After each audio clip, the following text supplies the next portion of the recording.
तमाम दोस्तों को अस्सलाम वालेकुम रहमतुल्लाहि व बरकातहू। एज यूजुअल आपको पता है कि हम थर्सडे को सेशन करते हैं, उसका एक हिस्सा है। दो बातें मेरे अभी कहना बहुत ज़रूरी है, फिर मैं लेक्चर स्टार्ट कर दूँगा। जहाँ हम इतना कुछ करते हैं वहाँ अच्छी चीज़ को भी फैलाना चाहिए। जो कुछ मैंने सीखा, आपका तजर्बा अपना मेरा अपना है, हर इंसान दूसरे के तजर्बे से सीख रहे हैं।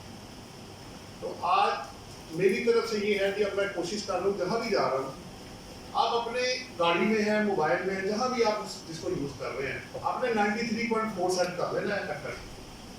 सिर्फ कुरान मजीद का तलावत होगी और तर्जुमा आपके पास आएगा। आपने कुछ नहीं करना, कोई पेमेंट नहीं करनी, कोई लंबा चौड़ा नहीं है सिलसिला। आप सिर्फ उसको सुन लें कि वो क्या कहता है। तो मेरी ज़िंदगी में तो बहुत गहरे असरात पड़े हैं उसके, और मुझे उम्मीद है कि वो इतनी होली बुक है कि वो आपके ऊपर भी बड़े अच्छे असरात को छोड़ के जाए। पहला तो ये है। दूसरा, सबसे पहले फिर नेक्स्ट जो पॉइंट है कि अल्लाह का शुक्र अदा करना है कि इसने हमें मौका दिया कि हम मिल के नॉलेज शेयर कर सकें।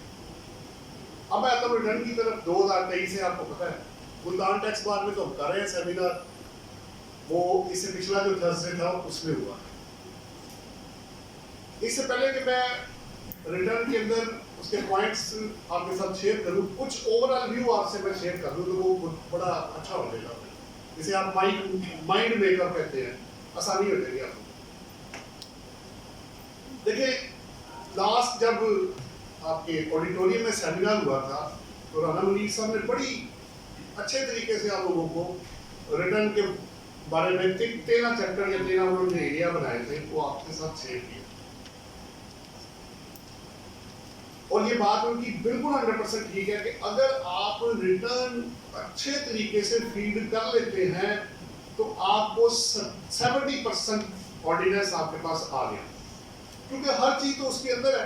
5 हेड ऑफ इनकम उसने आपसे ले लेने हैं, टैक्स क्रेडिट उसने ले लिया, डिडक्टेबल अलाउंस उसने ले लिया, एग्जम्पशन उसने ले ली, ठीक है, टैक्स क्रेडिट उसने ले लिए, एफटीआर उन्होंने ले लिया, मिनिमम टैक्स भी अंदर आ गया, इम्प्यूटेबल इनकम भी अंदर आ गई, वेल्थ स्टेटमेंट भी आ गई, रिकंसिलिएशन भी आ गई, बैंक एंट्रीज भी कवर्ड हो गई, सेल टैक्स रिटर्न्स भी कवर्ड हो गई। तो पीछे बचा क्या अब आपके पास? ऑडिटेड अकाउंट्स वो ले गए आपसे, तो सारा कुछ तो अंदर कवर्ड हो गया भाई। तो देखने में एक फॉर्म है लेकिन पीछे पूरा लॉ ऑपरेट हो रहा है। तो आप शॉर्टकट तो ठीक है, सेमिनार में बंदा पूरा लॉ तो नहीं कवर कर सकता, लेकिन कोशिश करेंगे कि जितनी टेक्निकल एंट्रीज है ना, मैं फॉर्मेट के ऊपर आपके साथ नहीं जाऊंगा, मैं आपके साथ एरियाज शेयर करूंगा जो फीड करते वक्त आपको प्रॉब्लम होनी है ना, या बाद में जिसपे 122 या 177 लगना है, मैंने इसका सीक्वेंस थोड़ा सा बदल दिया है। आगे चलो। पहली बात तो ये कि ये आपको पता है 500 प्लस जब से मैं आया हूँ आपके लाहौर टैक्स बार में, इसी प्लेटफॉर्म से शुरू हुए, सारी इज्जत यहीं से मिली है, आप लोगों की वजह से ही है और अल्लाह की मेहरबानी से। मैंने तो कभी सोचा भी नहीं था कि मैं 500 प्लस वीडियो कभी अपलोड करूंगा, मैं तो एक वीडियो कभी अपलोड नहीं की थी। तो अब आप YouTube पे चैनल हमारा बना हुआ है, छोटी सी अकेडमी हमने बनाई थी, institute of taxation and finance के नाम पे। आप जाके उसको सर्च कर लें, आपको जितनी ये वीडियो भी रिकॉर्ड हो रही है ये भी इंशाल्लाह उधर ही अपलोड हो जाएगी, तो आप उसमें से फायदा उठाएं। हर चीज हम कोशिश करते हैं जो शेयर करते हैं इसके ऊपर अपलोड करें। दूसरी बात यह है कि बीइंग ए प्रोफेशनल ऑथर 2011 में पहला एडिशन आया था, अब 2018 से लेकर 2024 तक की जो किताबें हैं, फेसबुक के जो है आपका ग्रुप है इसी नाम से, institute of taxation and finance, उसको आप क्लिक करें, अंदर आप फाइल के फोल्डर में जाएं तो ये 18 से 24 तक की तमाम किताबें आपके सामने आ जाएंगी। आप डाउनलोड कर लें और उससे अपना भी आप भी मुफीद हो नॉलेज से, और लोगों तक जितना आप शेयर करेंगे इस सदका जारिया में आप भी हिस्सा डाल दें, जितना मुझे स्वाब मिलेगा उतना आपको भी मिल जाएगा। ये तो होगी दो बातें इससे रिलेटेड। नेक्स्ट करो जी आप। अब मैंने इसको दो हिस्सों में डिवाइड किया है इस तरह। एक तो हिस्सा आपका इनकम टैक्स वाला है, ये इनकम टैक्स वाली साइड है, फिर एक वेल्थ स्टेटमेंट वाली फाइल है वो अलग है। तो 46 जो प्रैक्टिकल पॉइंट्स है जो मुझे समझ आया, जहां तक मैं जो रिटर्न्स फाइल करता रहा, केसेस फाइल करता रहा, जहां जो जो मुझे मिलता गया मैं पकड़ना गया वहां से कि यहाँ से ये चीजें लोगों को फायदा दे सकती है। तो 46 प्रैक्टिकल पॉइंट्स है। उसके बाद जो आपका नेक्स्ट की जो सेक्शन है कुछ वो भी पता होने चाहिए, तो 1 बाय 1 करके मैं आपके साथ शेयर करूंगा। इंशाल्लाह ताला कोशिश करेंगे कि आपको क्वेश्चन आंसर्स करने का मौका ज्यादा से ज्यादा मिले। पहले मैं अपने पार्ट पे, सबसे पहले इनकम आ रही है, तीन चीजें आपकी जेब में होनी चाहिए, income, total income and taxable income. ये तीनों चीजें आपको रिटर्न के अंदर मिलेगी। पहला जो कॉलम होता है ना कि टोटल का, उसके अंदर वो आपसे इनकम लेगा हर हेड ऑफ इनकम में। इनकम जो आपने डिक्लेयर करनी है वो ग्रॉस इनकम होगी।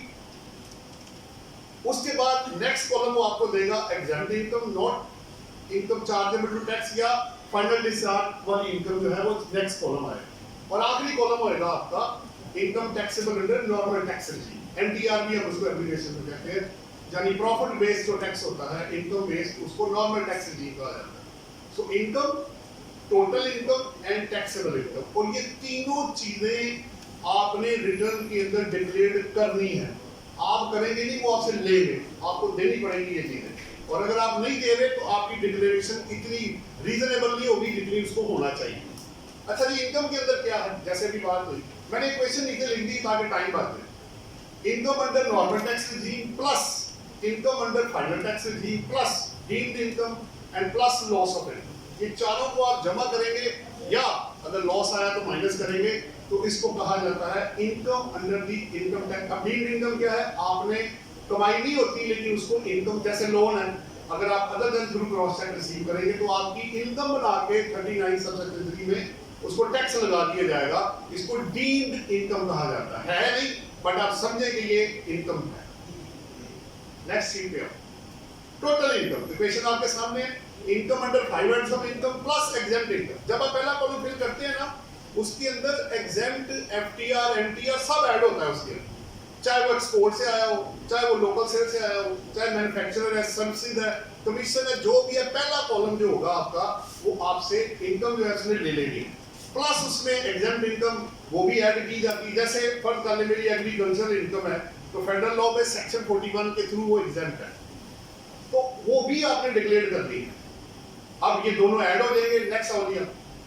अल्टीमेटली पहुंचना कहा है मैंने, टैक्सेबल इनकम, क्योंकि इसकी वर्ड से ही आपको पता लग जाएगा कि मुझे टैक्स किस पे लगना है, इनकम पे नहीं, ना टोटल इनकम पे, मुझे लगना है टैक्सेबल इनकम पे। तो टैक्सेबल इनकम में total income less exempt income, जितनी एग्जेम्प्ट इनकम है आप माइनस कर देंगे, ऑब्वियसली एफटीआर की इनकम और दूसरी पहले लेस करेंगे आप, और एंड में आप लेस करेंगे डिडक्टेबल अलाउंसेस, वो मैं आगे जाके आपको बताऊंगा। इसके अंदर डब्ल्यूटीपी, बर्तन वेलफेयर फंड, ज़कात वगैरह जो है वो डिडक्टेबल अलाउंसेस में शामिल है, वो आप माइनस करेंगे। पीछे रोगी पिछली सीट पे हो तो आपके पास आ जाएगी टैक्सेबल इनकम। सेक्शन मैंने साथ रेफर कर दिया, जरा पिछले भी जरा रेफर कर दो, पिछले पेज पे आओ, उससे भी पिछले, ये पिछले पेज पे, ये 2 का सब क्लॉज जो है 29 है, जिसमें इनकम की डेफिनेशन है, रेफरेंस ऊपर अवेलेबल है, आप जाकर ऑर्डिनेंस में देख सकते हैं। नेक्स्ट पे आओ, नेक्स्ट है 10 नंबर सेक्शन है, आप पढ़ सकते हैं वहां टोटल इनकम। नेक्स्ट होगी 9 नंबर पे आपकी टैक्सेबल इनकम अवेलेबल है। नेक्स्ट पे आओ। अब इनकम की टाइप्स कौन कौन सी हैं?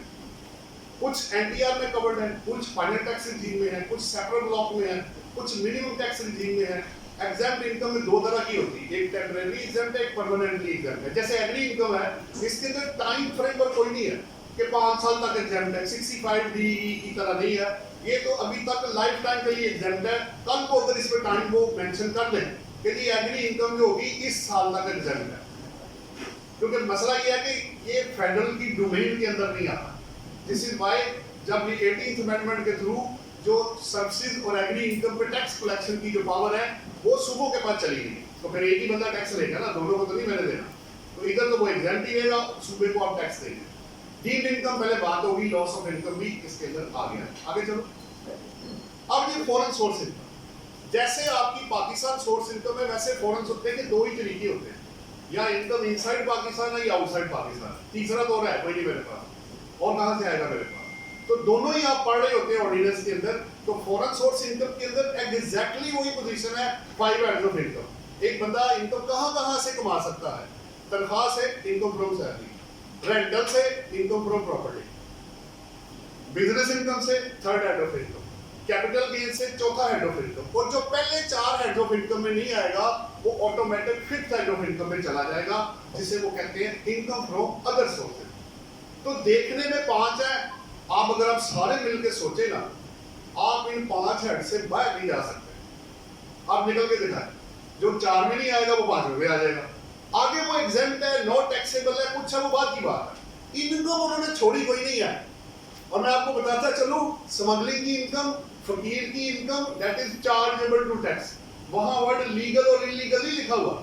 Income means income. अब चाहे वो आपने वॉलंटरली किया या अदरवाइज किया है, इनकम मींस इनकम। अब वो आगे कितनी एग्जेम्प्ट है, कितनी नॉन टैक्सेबल है, कितनी एफटीआर है, वो बात की बात है। एग्री इनकम आप कहते हैं जी मेरी 2 करोड़ है, मैंने कहा ठीक है भाई, सारी एग्जेम्प्ट है, पर सूबे को टैक्स दे आओ। वरना 111 के अंदर जाके वो आपकी इनकम फ्रॉम अदर सोर्सेज, आपको वो एग्री इनकम पे टैक्स नहीं लगाएंगे, इनकम फ्रॉम अदर सोर्सेज बना के टैक्स लगाएंगे, क्योंकि एग्री इनकम तो सेक्शन 41 में एग्जेम्प्ट है फेडरल लॉ में, और आप चार्ज नहीं कर सकते इसको टैक्स। बहरहाल पांचों हेडली आपको जिस तरह पाकिस्तान के अंदर हो सकते हैं, उसी तरह आप पाकिस्तान से बाहर से भी 5 हेड ऑफ इनकम कमा सकते हैं। वहां आप जॉब कर लें, बिजनेस कर लें, कैपिटल एसेट बेच लें, अदर इनकम कमा लें, रेंटल इनकम कमा लें, अगर प्रॉपर्टी वहां पे है तो फॉरेन इनकम को भी आपने कंसीडर करना है। लेकिन किसके लिए? रेजिडेंट पर्सन के लिए। नॉन रेजिडेंट की फॉरेन सोर्स इनकम पाकिस्तान में टैक्सेबल नहीं होती। 11 सेक्शन 5 एंड 6 जब आप पढ़ेंगे तो नॉन, जितने आपके रिश्तेदार, दोस्त, रिलेटिव्स बाहर है, वो वहां जॉब कर रहे हैं, बिजनेस कर रहे हैं, वहां टैक्सेस पे कर रहे हैं, उनका पाकिस्तान में उनको टैक्स नहीं लग सकता। मसलन आपके वाले साहब बाहर है, यूं कर रहे हो, भाई बाहर है, वो बाहर से 4 करोड़ में भेज देते हैं आप। उसने कहा भाई मैं सऊदी अरब में हूँ, मैंने जॉब की, कारोबार किया, वहां मैंने अगर रिटर्न एप्लीकेबल है तो वो उसने फाइल की, अगर नहीं एप्लीकेबल तो नहीं की। तो वो अगर आपको 4 करोड़ में इधर भेज देता है तो पाकिस्तान में उसको टैक्स नहीं लग सकता, क्योंकि वो ऑलरेडी नॉन रेजिडेंट ने आपको फॉरेन रेमिटेंस भेजी है पाकिस्तान में, और वो एग्जैक्ट फ्रॉम टैक्स होगा, क्योंकि वो ऑलरेडी डबल टैक्सेशन ट्रीटी के थ्रू उसको टैक्स नहीं किया जा सकता। वैसे भी आपकी जो जुरिसडिक्शन है फॉरेन सोर्स इनकम के ऊपर पाकिस्तान की अप्लाई नहीं होती 11 सबसेक्शन 5 एंड 6 नॉन रेजिडेंट के लिए। आगे चलो जी, एग्रीकल्चर इनकम, इस पे काफी बात होगी, लेकिन 2-3 पॉइंट मैं शेयर करना चाहूंगा। इस पे ना पूरा एक सेपरेट लॉ बन गया, लॉ विद रूल्स बना हुआ है। उसके अंदर रिटर्न, जैसे आपकी रिटर्न का फॉर्मेट रूल्स में है, उसके रूल्स में भी उन्होंने फॉर्मेट दिया हुआ है, और वो आपसे मांगता है एग्री इनकम या ठेके पे आपने दी हुई है या आप खुद कल्टीवेशन कर रहे हैं, और एरिया बेस्ड, यानी इनकम बेस्ड और area based whichever is higher. पहली बात तो ये।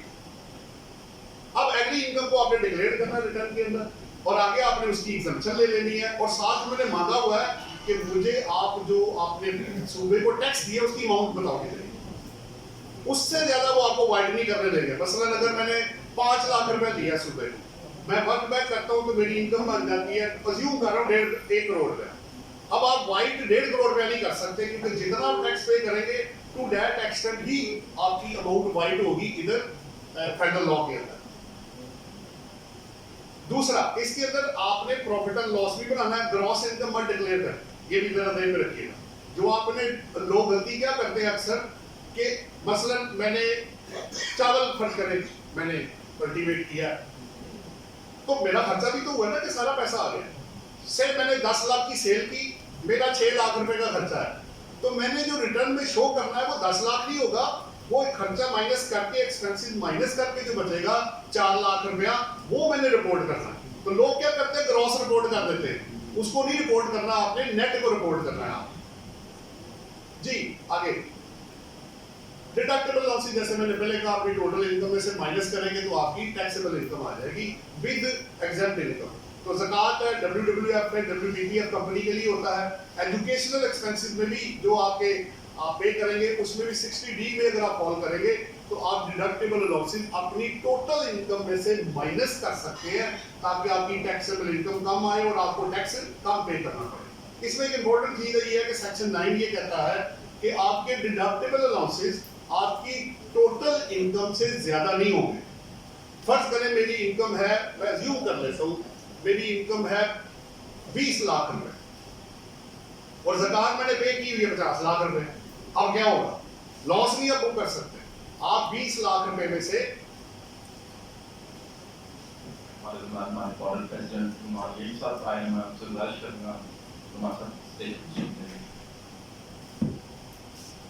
सो अगर मेरी ज़कात पे हुई है, ज़कात अनुसार ऑर्डिनेंस में 50 लाख रुपए और 20 लाख रुपए मेरी इनकम आ रही है, तो मैं 20 लाख माइनस करूंगा, बाकी 20 लाख आपको इग्नोर करना पड़ता है। यानी आप देखें ना, एक बंदा ये कहे कि मैंने अल्लाह की खातिर ज़कात दी और मुझे नुकसान हो गया, कहते भी अजीब सा लगेगा कि भाई तुमने क्या लाफिली की, ऊपर से कैसे नुकसान हो गया। तो लॉजिकली जो कॉन्सेप्ट पीछे है वो यही बनता है कि वो आपको उससे ज्यादा के अलाउंसेस अलाउंस नहीं करेंगे, जीरो तक आप जा सकते हैं, नेगेटिव हुआ तो बाकी इग्नोर हो जाएगा और इसमें कैरी फॉरवर्ड, रिफंड या एडजस्टमेंट और आपको डिडक्टेबल की कोई नहीं मिलेगी। ये सेक्शन 9 में लिखा हो। नेक्स्ट पेज पे हो, ये कुछ जो टैक्स क्रेडिट थे वहां लिस्ट में पड़े हुए थे। इसमें जो इंपॉर्टेंट चीज है वो ये है, 3 पॉइंट्स हैं जो मैंने येलो किए, बाकी तो आप कंडीशन जिस की मेट करेंगे वो आपको मिल जाएगा। इसमें जो 62 और 62A है, रिटर्न अभी भी आपको टैक्स क्रेडिट दे रही है, लेकिन टेक्निकली वो लास्ट ईयर खत्म हो गया था, तो आपने अब गलत चीज क्लेम नहीं करनी। अगर रिटर्न इनएडवर्टेंटली आपको कोई बेनिफिट दे रही है तो आप कोशिश करें कि गलत चीज क्लेम ना करें, ताकि कल को 122 या 177 में फिर आपको प्रॉब्लम ना शुरू हो जाए। नेक्स्ट, बैलेंस शीट दी। अमूमन लोग आप क्या करते हैं, बैलेंस शीट नहीं बनाते, वो क्या करते हैं उसको 0-0 कर देते हैं। जब नॉन रेजिडेंट की लोग पहले करते थे रिटर्न फाइल, तो नॉन रेजिडेंट को वैसे वेल्थ स्टेटमेंट भी फाइल नहीं करनी थी, लोग क्या करते थे उसको 0-0 करके जानबूझ के साथ फाइल कर देते थे। भाई जब आप 0-0 डिक्लेयर कर देंगे तो इसका मतलब है कि आपका रिसीवेबल और पेएबल कोई भी नहीं है, तो कल को जब अमाउंट निकलेगी तो वो तो कंसीलमेंट बन जाएगी।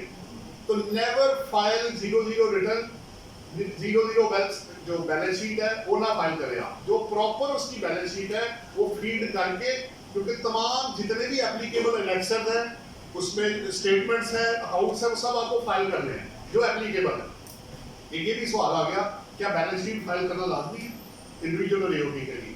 तो वो रिटर्न का हिस्सा है, अंदर दी हुई है उन्होंने। और 34 है या 73 है रूल, उसके अंदर लिखा हुआ है कि आपने अकाउंट्स ऑडिटेड या अनऑडिटेड जो भी है या एनेक्सर जो है वो जो एप्लीकेबल है वो फिल करना लाजमी है आपके लिए। पर अलीवन अदरवाइज अगर आप बैलेंस शीट नहीं देंगे तो शॉर्ट डॉक्यूमेंट्स का नोटिस आपको पता है 120 के अंदर अवेलेबल है, वो बाद में आपसे ले सकते हैं। कुछ केसेस में हमने भी बाद में उनको फर्निश किया था, या कोई नेक्स्ट अगर स्किप होता है तो वो आपसे बाद में ले भी सकते हैं। नेक्स्ट है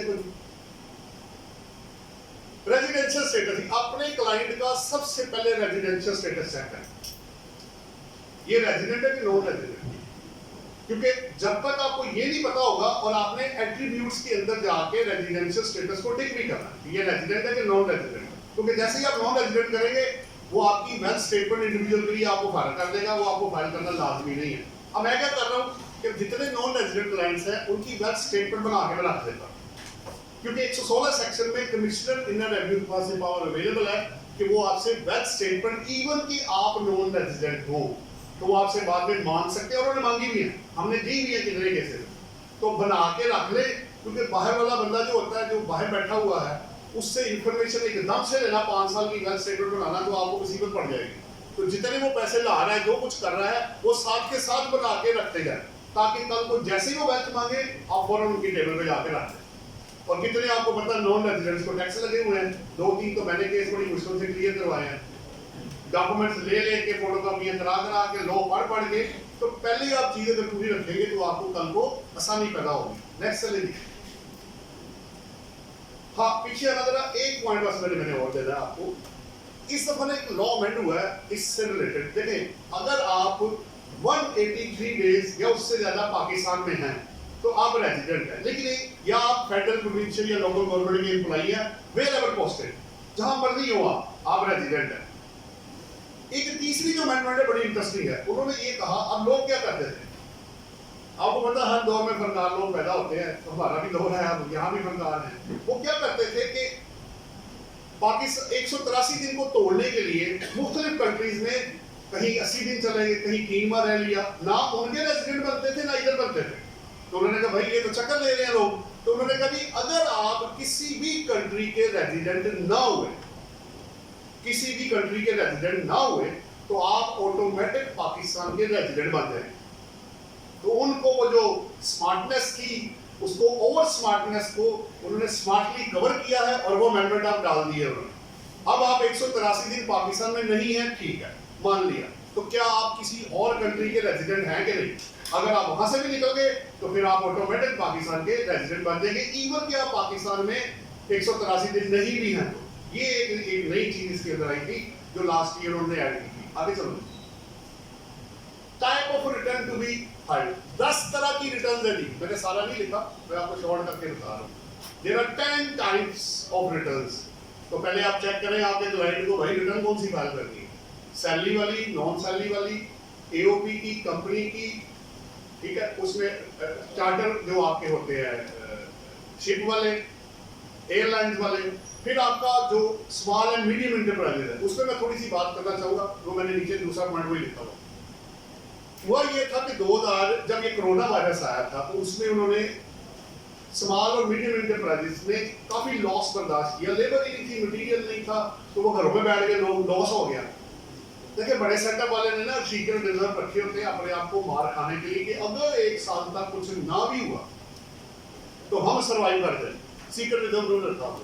स्मॉल और मीडियम के लिए इतना ज्यादा रिजर्व अवेलेबल नहीं होते, तो उनके लिए फिर उन्होंने निकाला था ये आपका 100E read with section 14 schedule कि वो मैन्युफैक्चरर जिनकी एनुअल टर्नओवर 250 मिलियन के अंदर होगी एक्सक्लूडिंग सेल्स टैक्स, तो उनको उन्होंने 100E में ऑप्शन दे दी कि आप ऐसे करें, अगर आपकी टर्नओवर 100 मिलियन के अंदर है तो आप 0.25% जो है आप पे कर दें और खत्म, कोई सवाल नहीं किया जाएगा आपसे। ऑडिट से भी exclusion, with audit tax certain 153 में सर्टेन पेमेंट्स में भी एक्सक्लूजन, और आपका ऑडिट भी नहीं होगा, और ये 0.25 आपका फाइनल डिस्चार्ज हो जाएगा।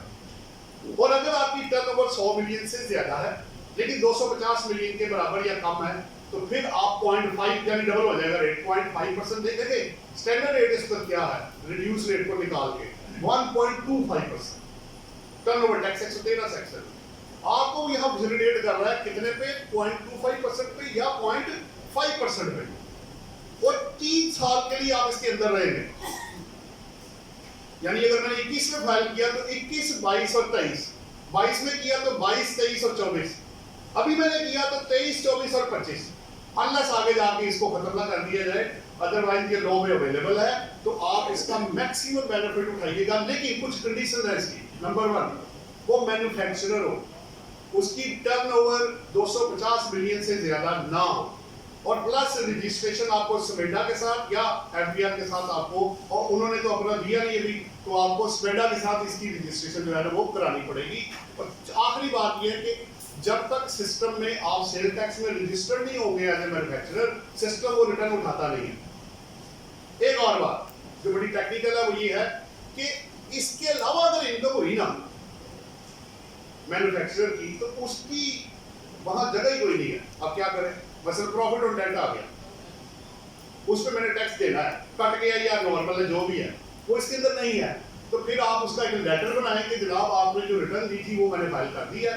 जब आप एक रिटर्न फाइल कर देंगे तो दूसरी नहीं ओपन होगी, आप बारो हो गए वहां। अगर मैंने ये रिटर्न फाइल कर दी और मेरी अगर प्रॉपर्टी इनकम आई तो मेरे पास दूसरी रिटर्न कोई नहीं है, वो ओपन ही नहीं होगी, तो मैं क्या करूंगा, तो मैं उसका इनकम कैलकुलेट करके उसका टैक्स कैलकुलेट करके एक लेटर बनाऊंगा कि जनाब मेरा जो ड्यू टैक्स बनता है एफटीआर का और एनटीआर का ये मैंने जमा करा दिया, चूंकि इस रिटर्न में उसकी जगह कोई नहीं है लिहाजा मैंने अपना टैक्स पूरा जमा करा दिया, ये आप अपनी कैलकुलेट जो रिसीविंग है उससे ले लें। नेक्स्ट करो, ये बड़ा इंपॉर्टेंट है कि इस दफा अब अगर अपनी आंखें कान और दिमाग खुले रखिएगा, क्योंकि ये ना लास्ट ईयर अमेंडमेंट आ चुकी है, लोग इसको पढ़ रहे हैं, ये पहले की अमेंडमेंट आ गई है।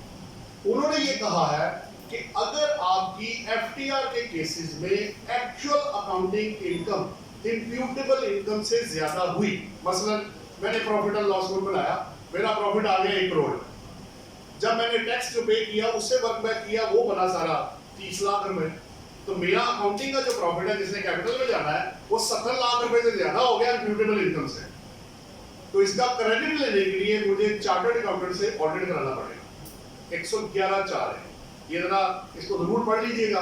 अगर आपका एफटीआर का केस है और उसमें अकाउंटिंग प्रॉफिट जो कि कैपिटल में ट्रांसफर होना है वो अगर इंप्यूटेबल इनकम से ज्यादा है तो फिर आपको इंडिविजुअल और एओपी में, कंपनी तो ऑलरेडी ऑडिट कराती है आपको पता है, इंडिविजुअल और एओपी केस में आपको 70 लाख का या ओवर एंड अबव का क्रेडिट लेने के लिए आपको ऑडिट करवाना पड़ेगा कि ये यहीं से मैंने अर्न किया, वरना वो एक्सेस का क्रेडिट आपको नहीं देगा, आपकी प्रॉब्लम शुरू हो जाएगी। लेकिन अगर आपका अकाउंटिंग प्रॉफिट इंप्यूटेबल इनकम के बराबर या कम है तो फिर आपको परेशान होने की जरूरत नहीं है, फिर आप अपनी रिटर्न उसी तरह फाइल करें विदाउट ऑडिटेड अकाउंट्स के अदर देन कंपनी। नेक्स्ट आओगी, आगे मैंने लिख दिया अगर लेस और वो होगा तो मैंने कवर कर दिया, आगे चलो। ये बड़ा इशू आया जी, काफी लोगों ने पूछा कि जी इमूवेबल प्रॉपर्टी है, ये को पता नहीं 50 दफा सवाल हो चुका है, कभी स्टूडेंट पूछ रहे हैं, कभी कोई पूछ रहा है। सवाल ये हो रहा है कि जब मैं इमूवेबल प्रॉपर्टी खरीदता हूँ, आपको पता है एक डीसी रेट है, एक एफबीआर का रेट है, और एक वो है जो आपने खरीदा जिसमें परचेज प्राइस जिसे आप कहते हैं। तो मैंने वेल्थ स्टेटमेंट के अंदर वैल्यू कौन सी लेनी है? क्या डीसी रेट लूंगा मैं, क्या एफबीआर का रेट लूंगा, या जिस पे मैंने खरीदा मैंने वो लेना है? मैं एक ही प्रिंसिपल आपको बता रहा हूं अभी तक, ये है आपने एक्चुअल वैल्यू जिस पे परचेज किया है, चाहे वो एफबीआर के रेट से कम है, उसके बराबर है, चाहे उससे ज्यादा है, आपने एक ही प्रिंसिपल अडॉप्ट करना है कि आपकी वेल्थ स्टेटमेंट के अंदर और कैश फ्लो के अंदर एक्चुअल परचेज प्राइस आएगी, बस दैट्स ऑल।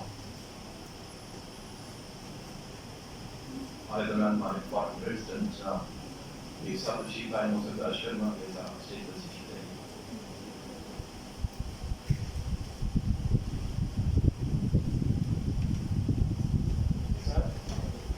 एक सब इधर आए ना, पैसा ले लो।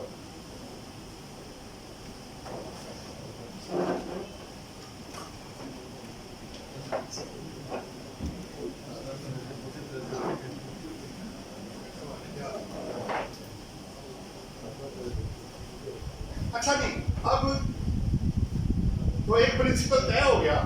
फर्ज करें एफबीआर का रेट है 1 करोड़ में, मैंने खरीदा 1.5 करोड़ रुपए का, मैंने 1.5 करोड़ पे बुक करना है उसको। एफबीआर का रेट है 1.5 करोड़, मैंने खरीदा 1 करोड़ का, आपने 1 करोड़ में शो करना। एफबीआर का रेट 1 करोड़ है, मेरा भी 1 करोड़ है, तो दोनों बराबर हो गए। जो मैं पे करूंगा irrespective it is less than equal than और मोर देन एफबीआर रेट, आपने कैश फ्लो के अंदर आउटफ्लो के अंदर जो एग्रीमेंट टू सेल में प्राइस आपकी आई है, जो पेमेंट की है आपने उसी पे काउंट करना। आगे चलो, ये बड़ा अब इम्पोर्टेंट है मुझे। मैं यहाँ पे हमारे एक सीनियर और दोस्त मौजूद नहीं है, उनकी मैं तारीफ पब्लिकली करना चाहूँगा।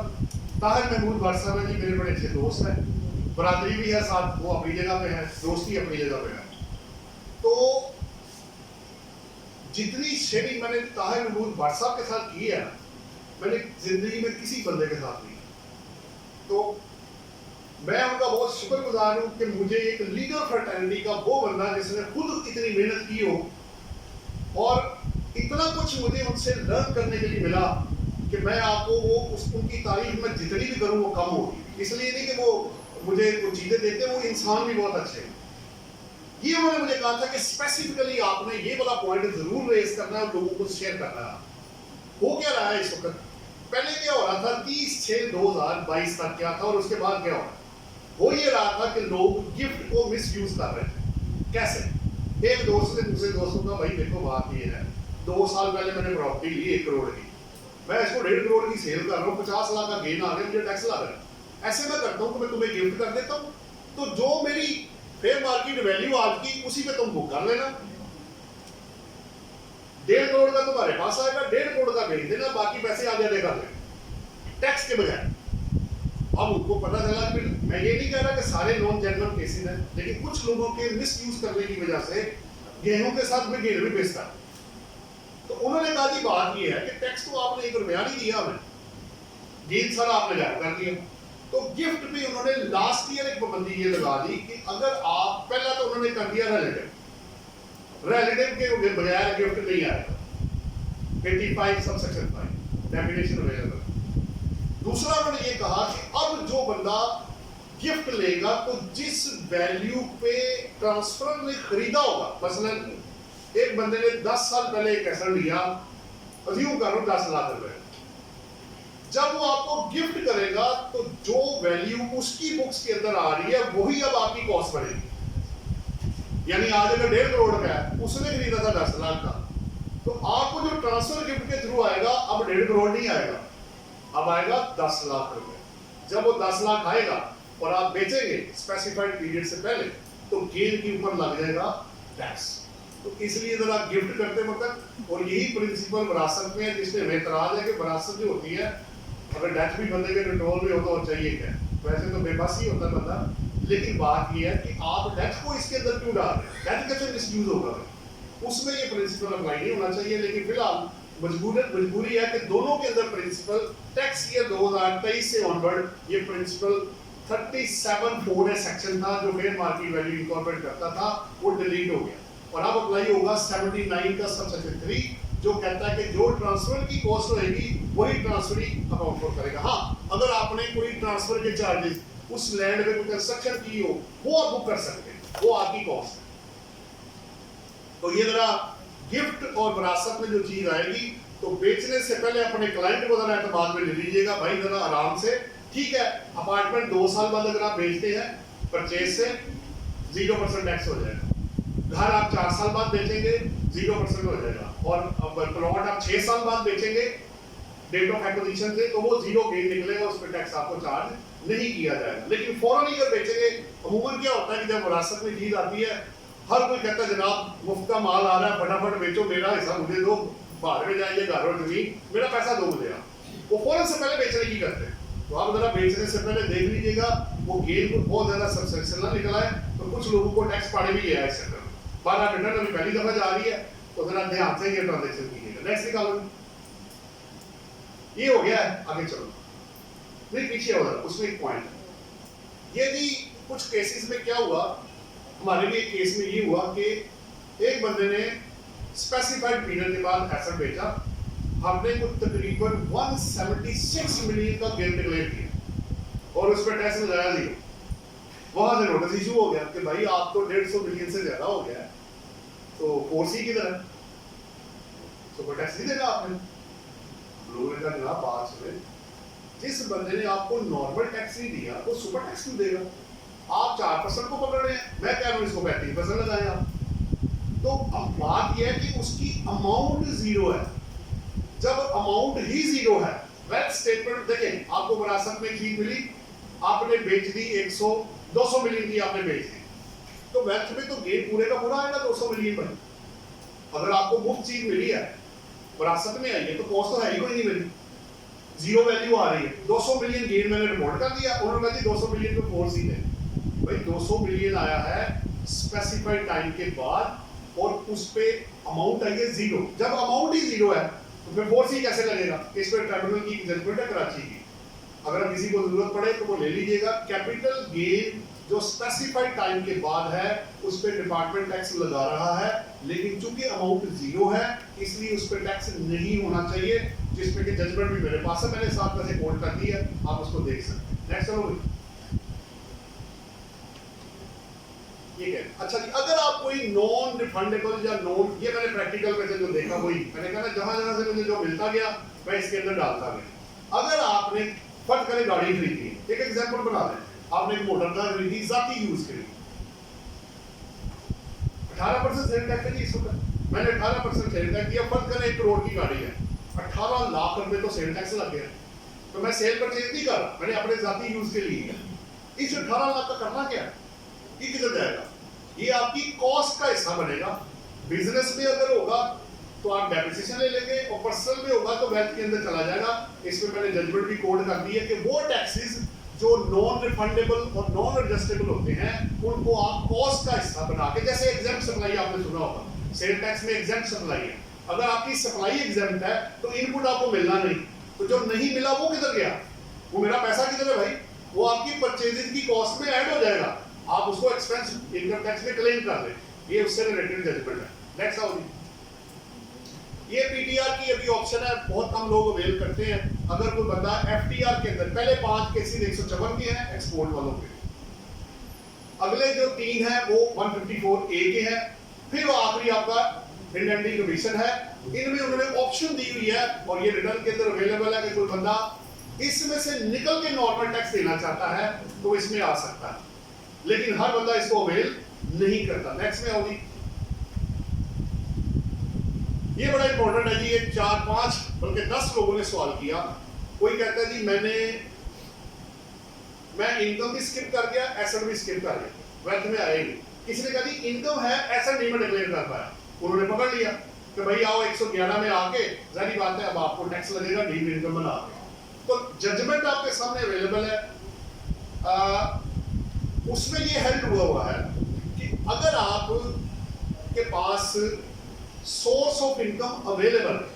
जैसे एक बंदे ने 1 करोड़ का एक एसेट लिया, फॉरेन एविडेंस भी इग्नोर कर गया और एसेट भी इग्नोर कर दिया, लेकिन डिक्लेयर कुछ नहीं किया। अगर आपके पास सोर्स ऑफ इनकम था और इवन कि आपने डिक्लेयर नहीं किया रिटर्न के अंदर वेल्थ को, उस एसेट को या एसेट्स को, और सोर्स ऑफ इनकम या तो डिक्लेयर्ड है या नॉन डिक्लेयर्ड है लेकिन अवेलेबल है, तो तब आपको 111 सेक्शन नहीं लग सकता। ये जजमेंट मैंने आपके सामने एक कोड कर दी है, आपके काम आ जाएगी। अक्सर बंदा स्किप कर जाता है, तो फिर क्या होगा? देखिए एक एंड में मैं आपको एक और भी पढ़ाऊंगा, सबसेंस ओवरफ्लो। अगर आपसे कोई चीज गलत हो गई है, मसलन एक बंदे की सैलरी इनकम थी, एक आया अभी कराची से सवाल आया था, एक बंदे की सैलरी इनकम है, आप परेशान हो गए कि उसको इंपोर्ट के अंदर डिक्लेयर कर दिया उन्होंने। इंपोर्ट डिक्लेयर हो गई, 148 में सेक्शन में उतनी अमाउंट डाल दी गई है। मैंने कहा भाई ये क्या है? कहते जी अब ये हो गया, बस नहीं पता था उसको सेक्शन का, वो सब कुछ कमर्शियल इंपोर्ट में डाल के उधर डाल दिया।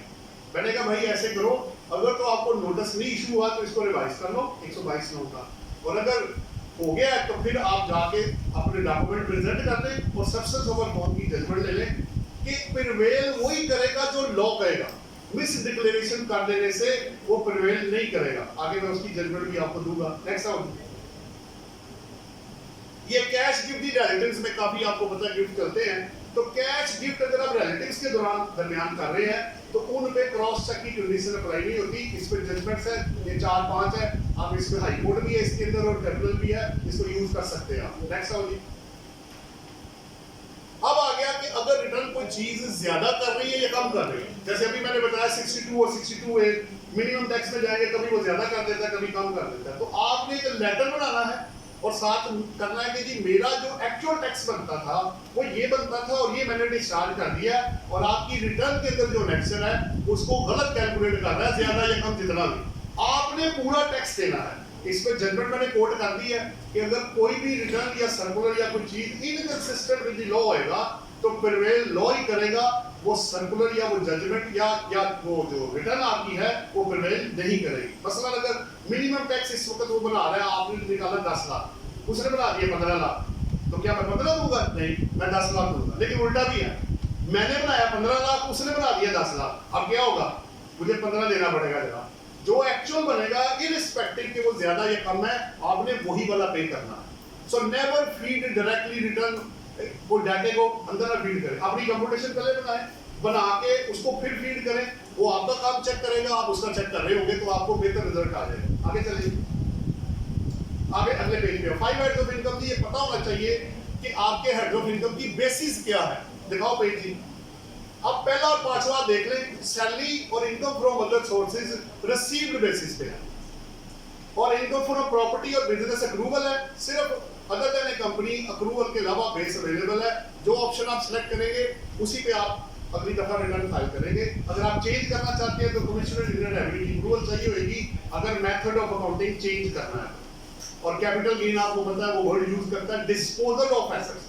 अगर आपने डिस्पोजल कर ली वेदर अमाउंट रिसीव्ड और नॉट, तो आपको उसी वक्त कैपिटल गेन जो रिटर्न के अंदर डालना पड़ेगा। नेक्स्ट आओ। कमेटी वाले बड़े लोगों ने सवाल किए जी, मेरी कमेटी निकल आई, मैंने गाड़ी ले ली, मैंने मोटरसाइकिल ले ली, मैंने ये कर दिया, मैंने वो कर दिया, अब करें क्या?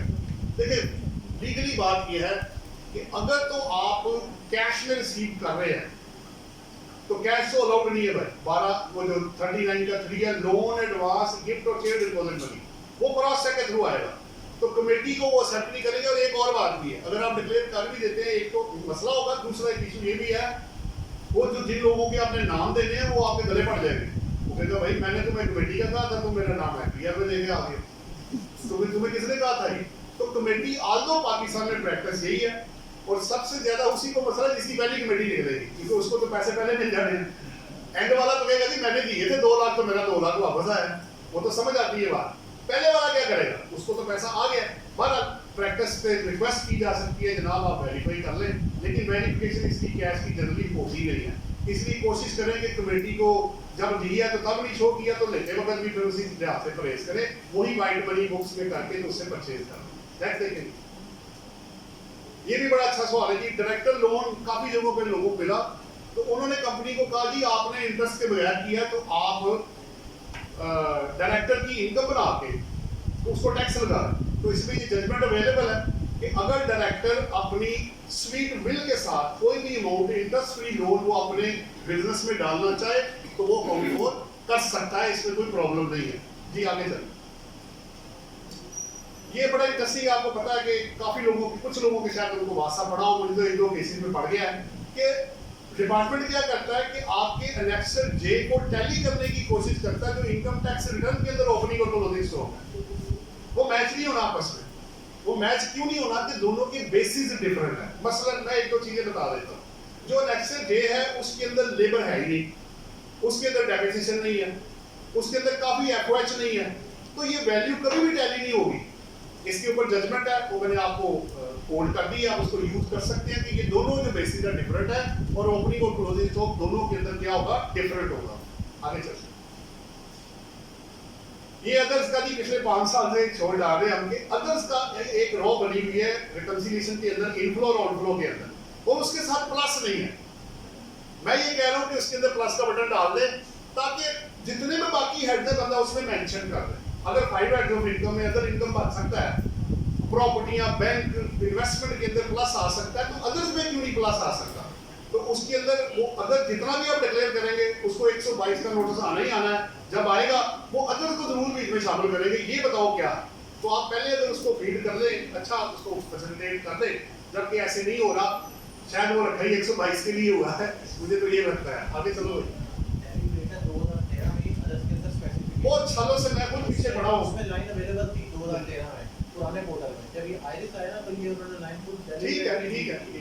अच्छा वो कर लेते। अच्छा जी एडजस्टमेंट है जी, आपको एक चीज नजर आएगी रिकंसिलिएशन के अंदर, वो लिखता है adjustment row declared as per return for the year. असल में ये है, जैसे एक मिसाल बना लेते हैं, मैंने रेंटल इनकम रिसीव की, मैंने 1/5 रिपेयर अलाउंस क्लेम किया, मेरी एक्चुअल रिपेयर हुई नहीं हुई, या हुई कम हुई या ज्यादा हुई, तो रिटर्न के अंदर जो माइनस हुआ है वो 1/5 माइनस हुआ है। अब हो सकता है आपकी नई प्रॉपर्टी हो, आपने रिपेयर कराई ना हो। अब मैं क्या करूं, मेरी इनकम जो उधर गई है रिकंसिलिएशन के अंदर वो नेट होके गई है, तो मुझे रिवर्सल डालनी पड़ेगी ताकि मेरे इनफ्लोज बढ़ जाए, क्योंकि कुछ एडजस्टमेंट्स ऐसी होती हैं जो रिटर्न के अंदर होती हैं लेकिन वो का कैश फ्लो के साथ कोई ताल्लुक नहीं होता, तो उसकी रिवर्सल या जो भी ऐड या लेस है वो आपने एडजस्टमेंट के तौर पे डालना है ताकि आपके एक्चुअल इनफ्लोज और आउटफ्लोज बाहर आए। आगे चलो। एट्रीब्यूट जी बड़ा इंपॉर्टेंट है, इसमें दो है, एक 12 सबसेक्शन 6 है, अगर आपको टर्मिनेशन बेनिफिट अगला पेज दिखाओ, और अगर आपको एरियम मिले हैं तो आप एट्रीब्यूट में जाके उनको आप कवर कर सकते हैं। उसका तरीका मैं आपको बता देता हूं, पीछे आओ जरा। इसमें पहला क्या है कि अगर आपको टर्मिनल बेनिफिट आए हैं तो लास्ट 3 ईयर का एवरेज रेट या करंट ईयर की इनकम में ऐड कर ले, जिस तरफ आपका टैक्स कम होगा वो आप स्टेट को पे कर दीजिएगा। नेक्स्ट पे आओ। एरिया पे जी दो चीजें, वैसे इसके साथ मैं एक और कवर करूंगा। अमूमन क्या होता है कि आपको लास्ट ईयर या ईयर्स के पैसे अब आ रहे होते हैं, जैसे डिफेंस सेविंग सर्टिफिकेट में 3-4 बंदों के साथ, मेरे साथ भी हो गया था कि एक बंदे को एकदम से पता लगा 1 करोड़ में आ गया इकट्ठे। हमने कहा भाई ये किधर से आ गए?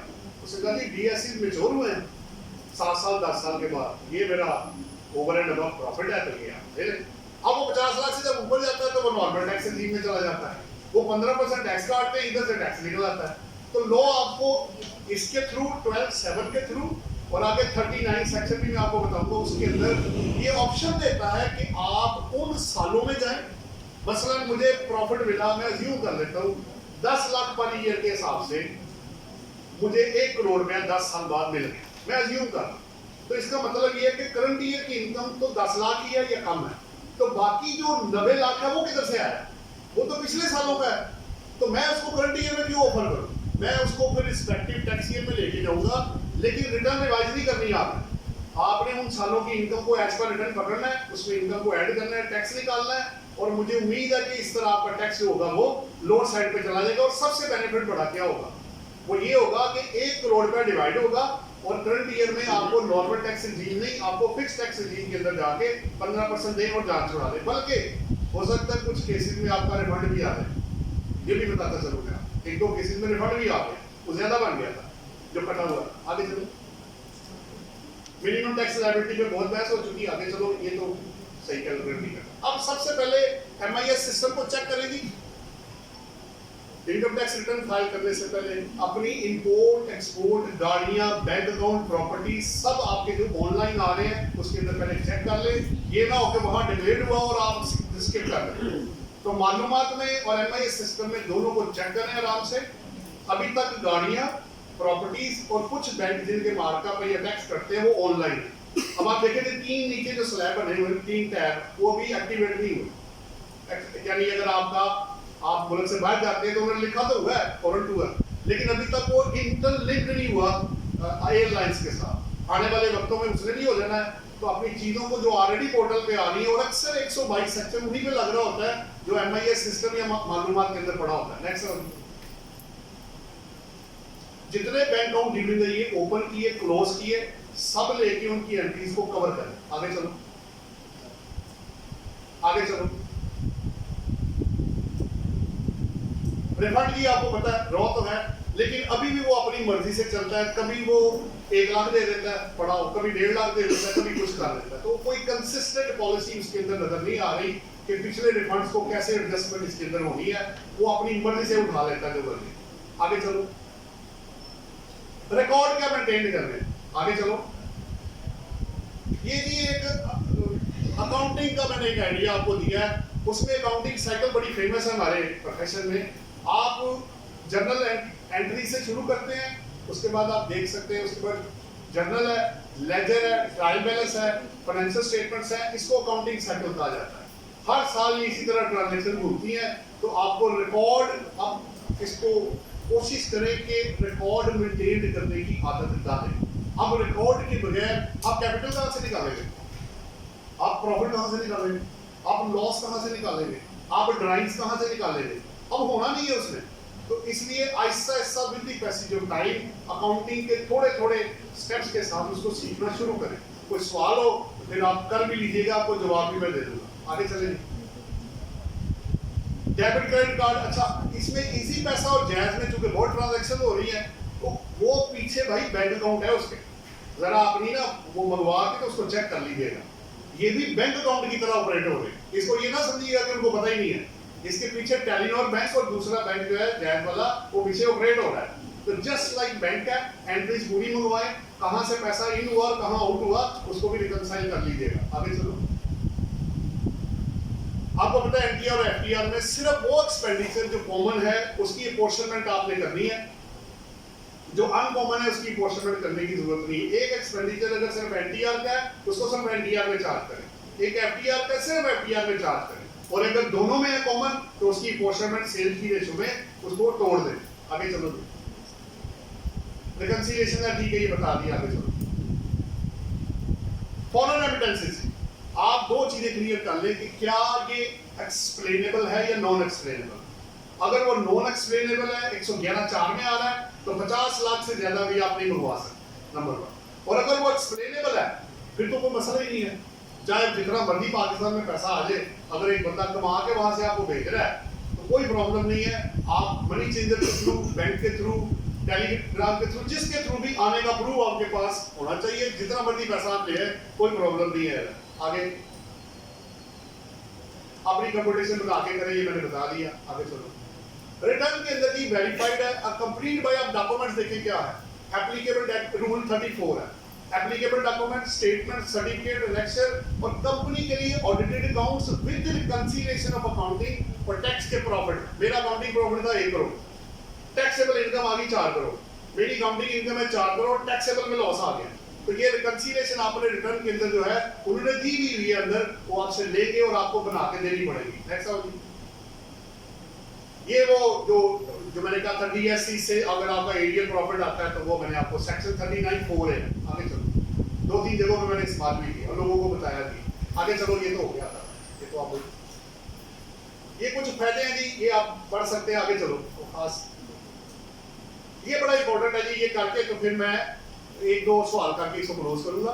देखिए, इस वक्त जब आप बैंक स्टेटमेंट या रिटर्न बना रहे होते हैं ना, ये 5 ट्रांजैक्शन बार-बार आती है।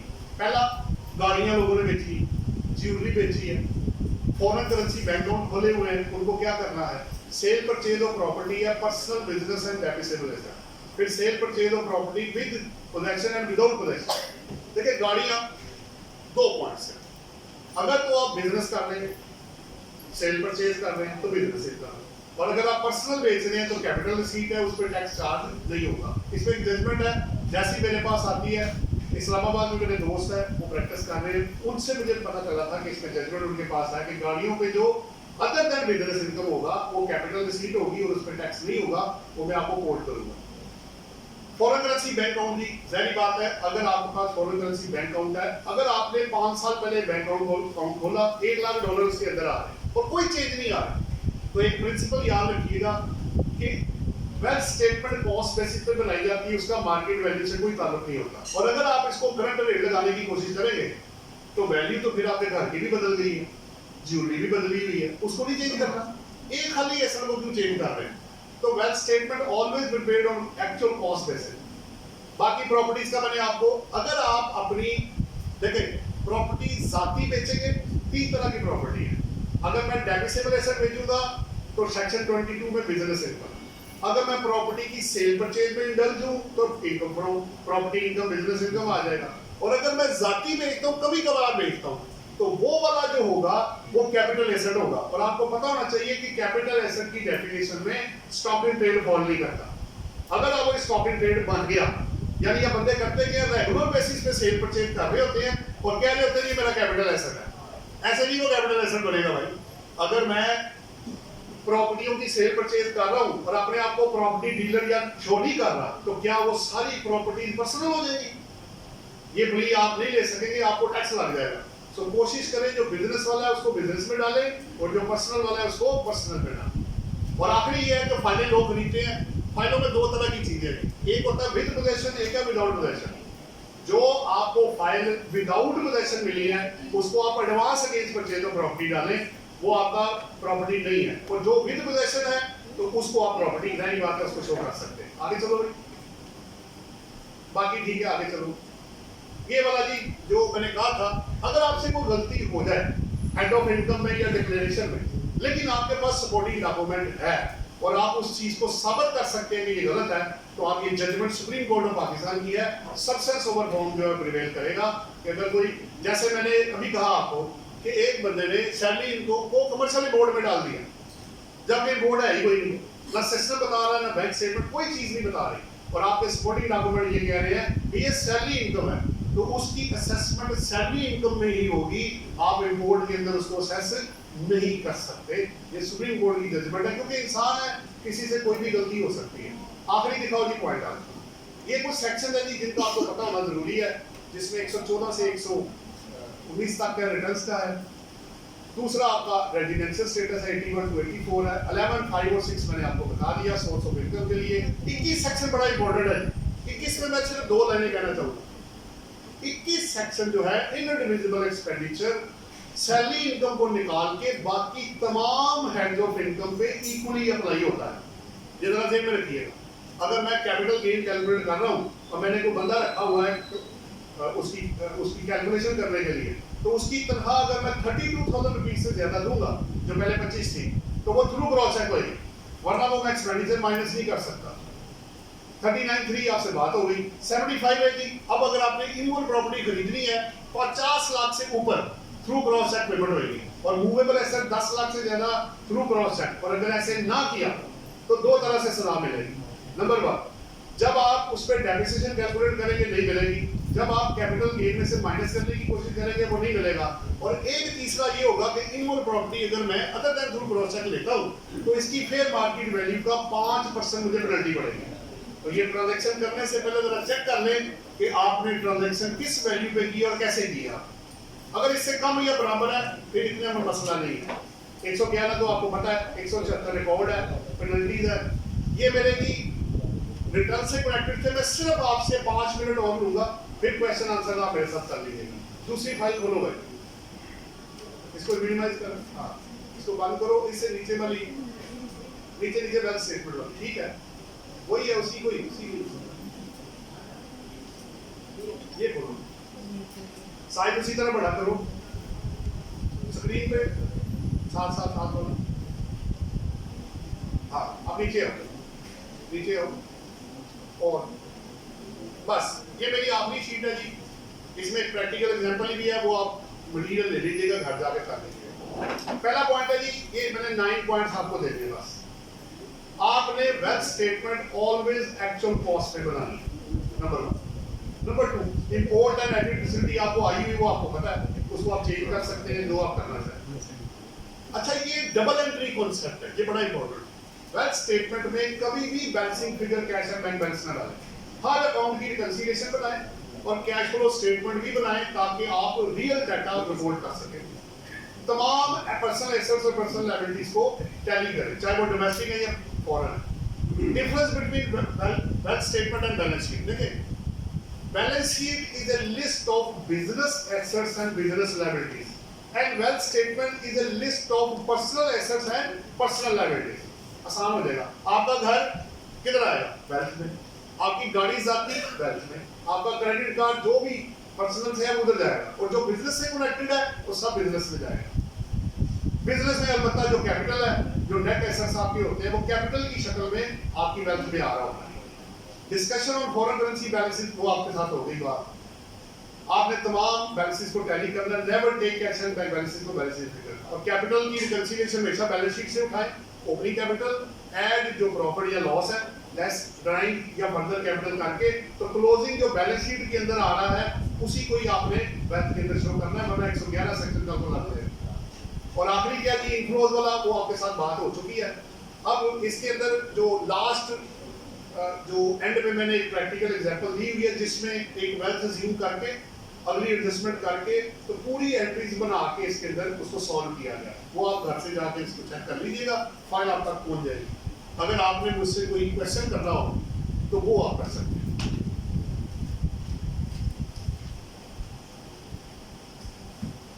तमाम दोस्तों से गुजारिश है कि इंडिविजुअल क्वेश्चन करें, कोशिश करें सब्सटेंशियल क्वेश्चन हो, ठीक है। और एक दोस्त कोशिश करें एक ही क्वेश्चन करें ताकि सब दोस्त जो यहाँ पे तशरीफ है सबको मौका मिल सके, सब कुछ सभी हो सके।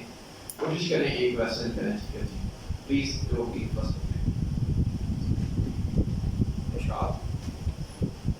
वो माइक भी दे देना, साथ ही माइक देना।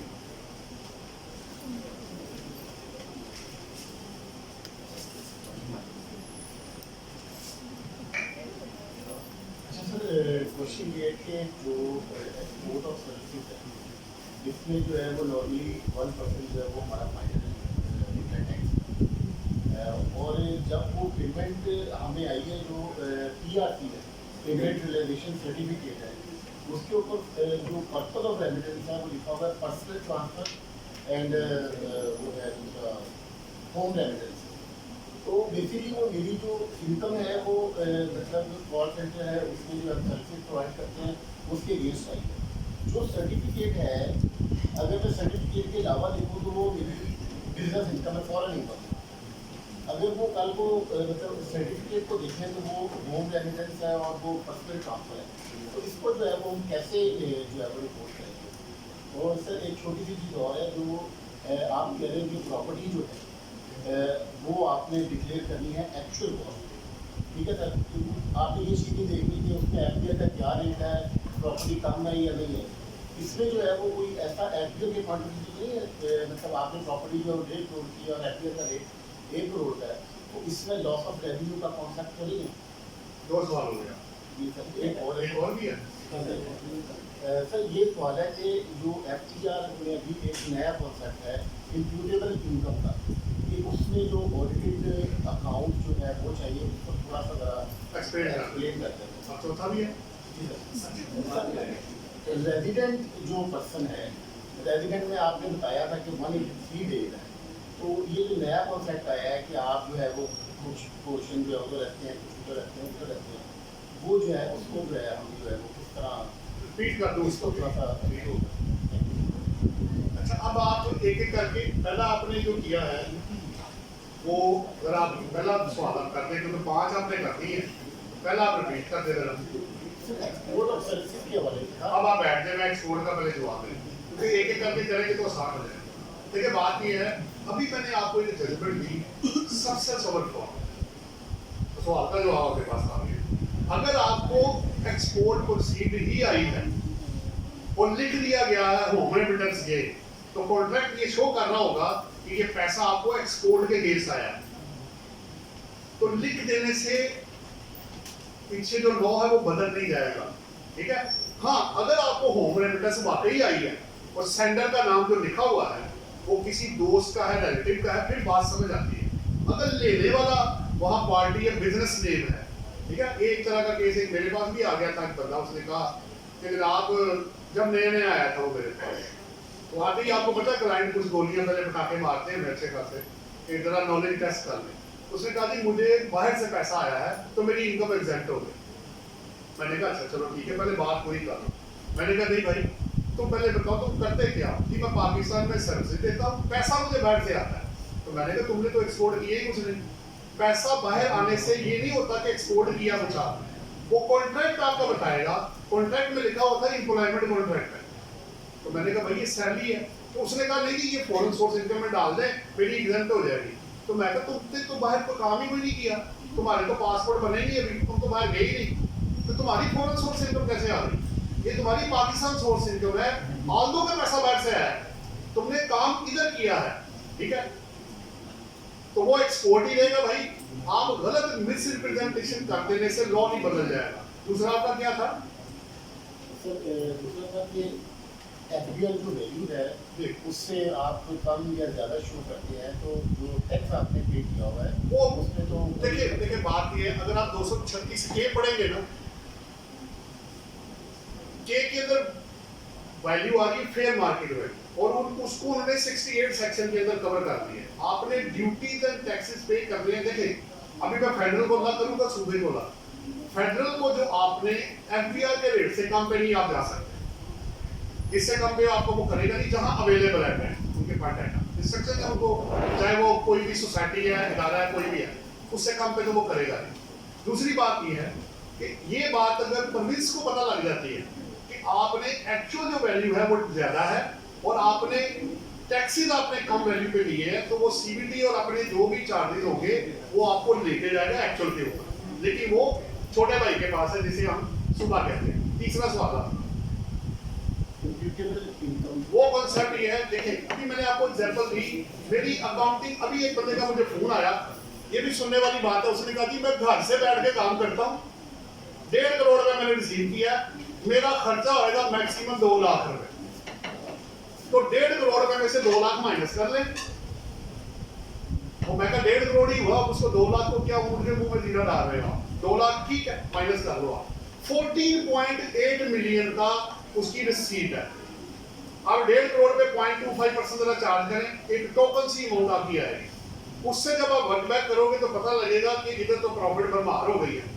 तो अब आपको चार्टर्ड अकाउंटेंट से ऑडिट करवाना पड़ेगा, क्योंकि आपकी जो अकाउंटिंग इनकम है वो इम्प्यूटेबल इनकम से ज्यादा हो गई है। बराबर या कम होगी फिर कोई परेशानी नहीं है जी।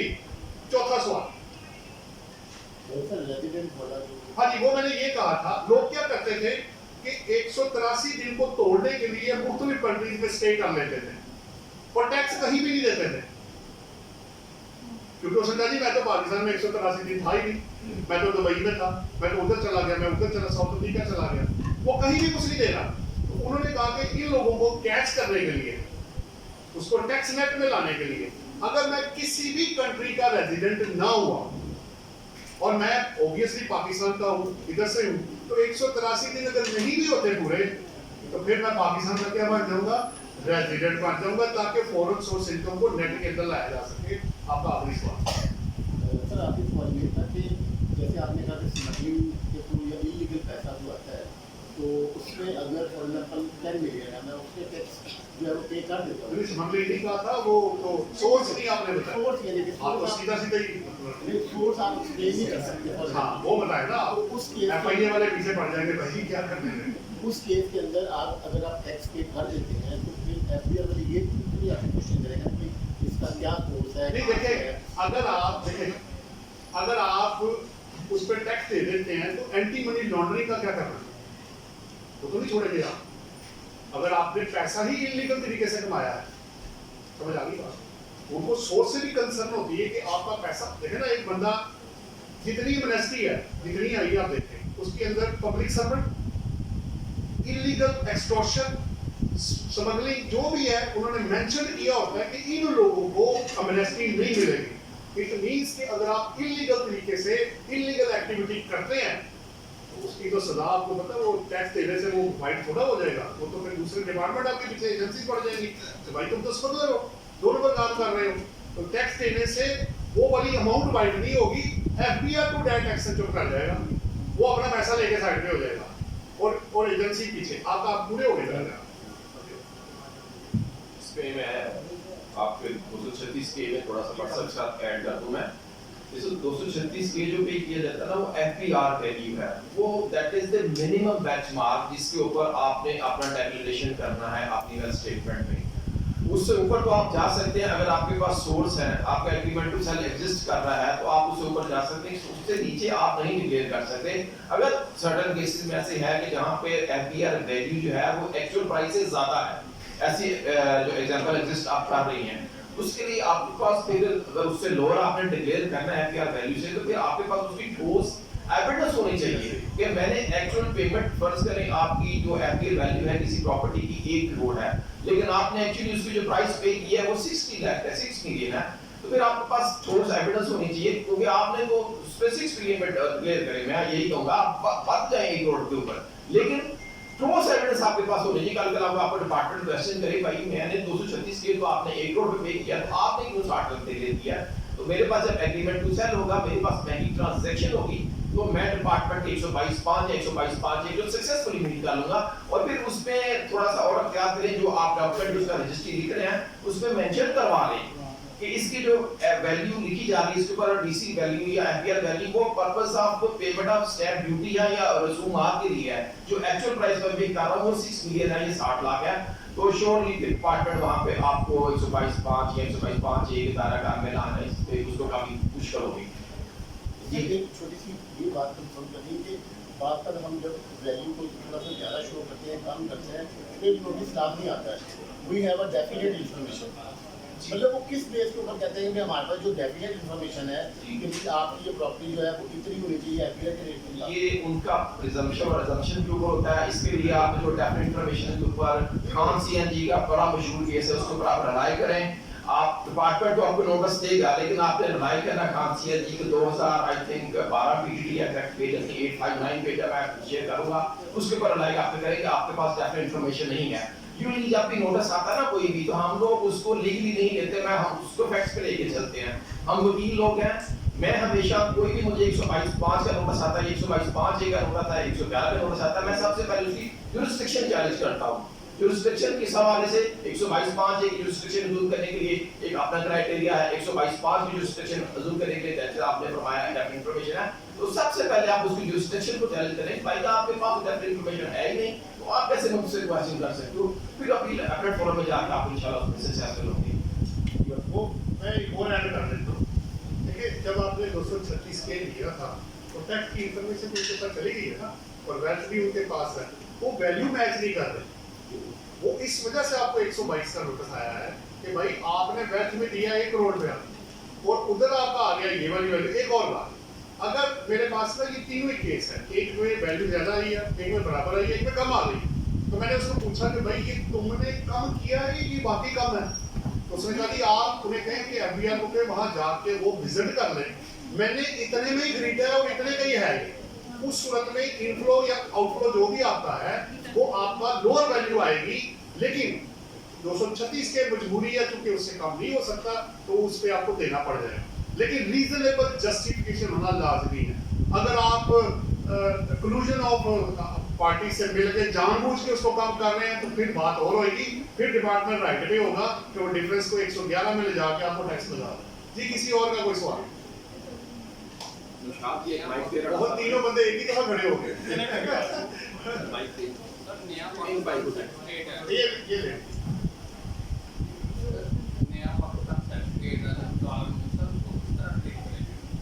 नहीं तो आप प्रॉफिट आया उसमें?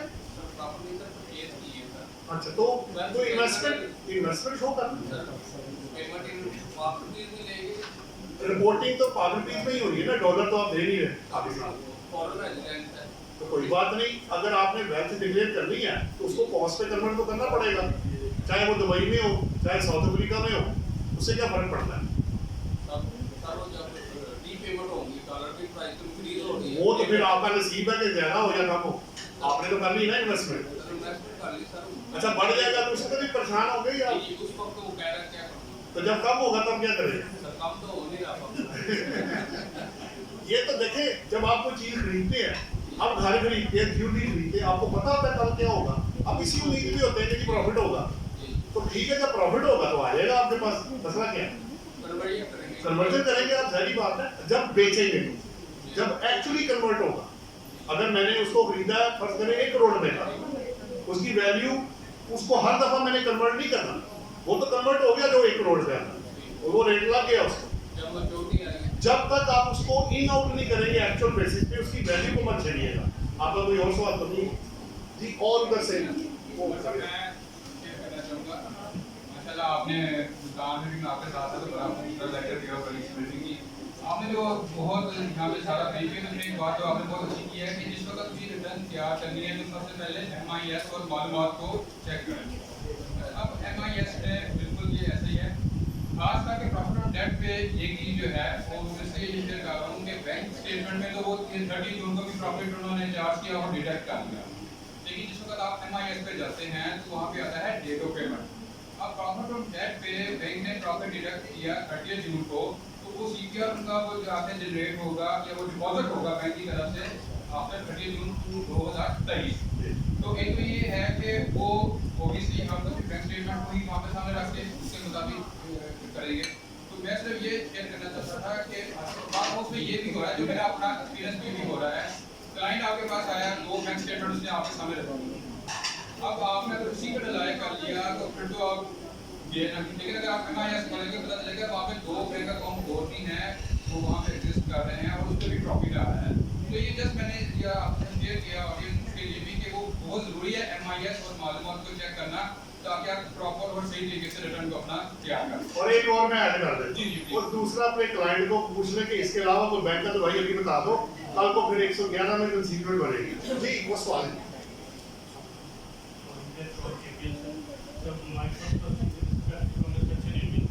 अंडर सेक्शन सर बड़ी स्पेकुलेशन है, नॉन स्पेकुलेशन ठीक है, डिफरेंस क्या है, उसका नेक्स्ट स्टेटमेंट क्या हो। ठीक है। Next question sir speculation start के प्रॉपर्टी परचेज कर लेते हैं, उसको बाद में कैसे उसको शो करना है। एंड थर्ड क्वेश्चन सर अगर सेक्शन 150 को सबसेक्शन है IT and IT enable services में, एक तो इसकी सर उसमें एक अप्लाइंस में कि पाकिस्तान सॉफ्टवेयर एक्सपोर्ट बोर्ड की रजिस्ट्रेशन होनी है। सेकंड सर उसकी जो सेल टैक्स की रजिस्ट्रेशन करनी है वो PRA में करेंगे कि उसकी सेल टैक्स में रजिस्ट्रेशन होगा। नेक्स्ट क्वेश्चन में सर अब ये कई बार कैलकुलेट की जो पैसा मिलता है, तो थर्ड वन जो बोली है है या उसकी टर्मिनेशन फॉर्म उसकी है डिप्लॉयमेंट विद उसकी प्रोविजन कौन सी है किस सेक्शन में ये प्रिवेल करता है, और सर लास्ट में रहेगा FTR NTR और इसका जो है इसका NTR इसका सेक्शन कौन सा सर जिसमें ये तीनों आते हैं। अच्छा एक मिनट, अब ना एक एक करके, पहले आपने किसका पूछा था? तो अंडर सेक्शन 18 पूछा था स्पेकुलेशन, वो मैं बता देता हूं। अब आप एक एक करके ना जवाब दे दीजिए, माइक अपने पास ही रखिएगा। देखिए सेक्शन 18 में ना उसके 2 हिस्से में लिखे हुए हैं बिजनेस के, एक स्पेकुलेशन है, एक नॉन स्पेकुलेशन है। जो नॉन स्पेकुलेशन है वो आपका बिजनेस है, और जो स्पेकुलेशन है उसमें फिजिकल ट्रांसफर ऑफ गुड्स और सर्विसेज नहीं हो रहा होता, तो लिखा हुआ उसके अंदर बड़ा कम उसके अंदर मटेरियल अवेलेबल है। जैसे आप बेट जीत जाते हैं, कोई आपका कुछ नहीं ट्रांसफर होता, ठीक है, लीगल या इलीगल वो अपनी जगह पे। सो अगर आपके पास स्पेकुलेशन भी है और नॉन स्पेकुलेशन भी है तो दोनों को जमा करके टैक्स लगेगा, नंबर 1। लेकिन स्पेकुलेशन को अलग करने का एक बड़ा मेन ऑब्जेक्टिव ये है कि अगर आपको स्पेकुलेशन में लॉस आ गया तो आप किसी भी और हेडिंग इनकम के केस आप एडजस्ट नहीं कर सकते, नहीं होगा। कैरी फॉरवर्ड करके भी वो स्पेकुलेशन के केस आएगा। ये आपके पहले सवाल का जवाब। लेकिन अगर नॉन स्पेकुलेशन में लॉस है और स्पेकुलेशन में इनकम है तो वो आप सेट आउट कर सकते हैं। तो वन वे ट्रैफिक है, इधर से उधर जा सकते हैं, उधर से इधर नहीं आ सकते, लेकिन इनकम हुई तो दोनों को ऐड करके टैक्स लगेगा। नेक्स्ट क्वेश्चन क्या था? नेक्स्ट आंसर उसमें जो काम के ऊपर प्रॉपर्टी परचेज करते हैं, हाँ, तो उसके स्टैम्प पेपर की जो वैल्यू है प्लस जो भी आपने चार्जेस पे किए हैं कॉस्ट में ऐड कर देना, परचेज प्राइस का हिस्सा है। नेक्स्ट फ्यूचर तो उसका 36 के या सी का इशू नहीं बनेगा इसके ऊपर। नहीं, वो तो आपने जो परचेज प्राइस की उस पे देना ना आपने, वो तो फेयर मार्केट वैल्यू जो होगी लेकिन दो चीजें हैं ना, एक 240 ए है ना, आपने नोट करा लेकिन उसमें ये होता है ना वो ये स्टडी होती है उसके साथ अखबार खान में उसका एक्चुअली वो तो एंसिलरी चार्जेस होते हैं ना, उसकी प्राइस थोड़ी है, वो तो काउंटिंग पर्पस के लिए आपने ऐड किया है। दो हो गए, तीसरा क्या था? Sir IT and IT enable services में उसकी फंक्शन सॉफ्टवेयर तो उसकी सेशन हो गई। जी जी। अब सेकंड उसकी जो सेल टैक्स के लिए करना है पीआरएम सेशन करेंगे कि उसमें नहीं, पहली बात तो ये है कि उन्होंने सेल टैक्स की जो रिटर्न है उनको खत्म कर दिए हैं, लेकिन वो इनकम टैक्स में हुआ है, सेल टैक्स के लॉ में नहीं हुआ, इसलिए उधर जाके जरूर फाइल कर दीजिएगा। अगर आप गुड्स एक्सपोर्ट का आपने आईटी का कहा तो 154 में आप सूबे के पास जाएंगे, और अगर आप रजिस्टर्ड है तो रिटर्न फाइल कर दें, और जब तक लॉ आपको परमिट ना करे, मैंने दिया था 35 या 35 सेक्शन है पीआरए का, उसमें ऐसी कोई अमेंडमेंट नहीं है, वो उधर ही इंटैक्ट है, इसलिए इनकम टैक्स ही हद तक तो सूरत है, लेकिन उधर आपको पेनल्टी पड़ेगी अगर आप नहीं फाइल करेंगे। Next question. Next sir private जो पैसा मिलता है तो कहाँ से मिलता है? अच्छा, रिटायरमेंट फ्रॉम प्राइवेट और I just from government sir उसकी कैसे डिफरेंट किया था, एग्जम्पशन है तो जैसे नहीं, उसमें ना डिफरेंट चीजें होती हैं, एक पेंशन है, एक ग्रेजुटी है, मुख्तलिफ तरह का है। अगर आपको गवर्नमेंट डिपार्टमेंट पेंशन देता है तो आपकी एग्जेम्प्ट है, अगर आप ग्रेजुटी लेते हैं तो वो भी उन्होंने बताए हुए आपको क्लॉज मिलेगा 6 से लेके 12 तक, सेकंड शेड्यूल पार्ट 1 में। तो जहां जहां से आएगा गवर्नमेंट वाला एग्जेम्प्ट है, अप्रूव्ड वाले से एग्जेम्प्ट है, एफपीआर वाला और प्राइवेट से है तो मेरा हाल 1.5 लाख या 50% जो मिला है उनमें से कम माइनस होगा। बाकी पे एक और ऑप्शन है ग्रेजुटी में, बड़ी अच्छी चीज है कि ग्रेजुटी में 2 बेनिफिट है। अगर कोई इनकम बच गई एग्जम्पशन के बाद तो लास्ट 3 ईयर का एवरेज रेट भी आप उसको लगा सकते हैं, ये करंट में ऐड कर लें एरियर की तरह, तो ये उसके अंदर एरियर नहीं गोल्डन हैंडशेक की तरह आप बेनिफिट उठा सकते हैं। और आखिरी सवाल आपका, लास्ट वन सर एफटीआर और एनपीआर। बेसिकली जब आपने डिफरेंशिएट करना होता है कि एफटीआर में कौन सा है तो 169 सेक्शन पढ़ा जाता है, वो बताता है कि कौन कौन सी चीजें एफटीआर के अंदर फॉल करेंगी। आप उसको पढ़ेंगे तो आपको नजर आ जाएगा। कुछ सेक्शन आपके ऐसे भी होते हैं जो डायरेक्टली सेक्शन के अंदर लिख देते हैं, लेकिन मेनली जब भी हम उसको डिफरेंशिएट करना हो तो 169 को पढ़ा जाता है, जो बता देता है कि एफटीआर के अंदर कौन कौन फॉल करेगा और इसमें खर्चे नहीं मिलेंगे, ये फाइनल हो जाएगा, ये सारा कुछ उन्होंने उसके अंदर दिया हुआ है। आपका कोई और सवाल? जी, एग्रीकल्चर सेक्शन 141 में सर ये जैसे प्रॉफिट एंड लॉस अकाउंट बना रहे होते हैं बिजनेस इनकम में, तो सारा कुछ उसमें सारा कुछ करते हैं। यहाँ पर डेट रिजर्व का नेट ऑफ करके उसको नेट इनकम शो करते हैं। जी जी। तो नेट इनकम के लिए सर उसमें जो मैंने अगर सूबे में उसका पे कर रहा हूँ, उसका जो मालिया होता है वो मंथली बेस पे होता है कि एनुअल बेस पे करना होता है? नहीं, टैक्स तो जो इनकम टैक्स है वो तो एनुअल बेस पे है ना, उसमें मंथली तो है नहीं।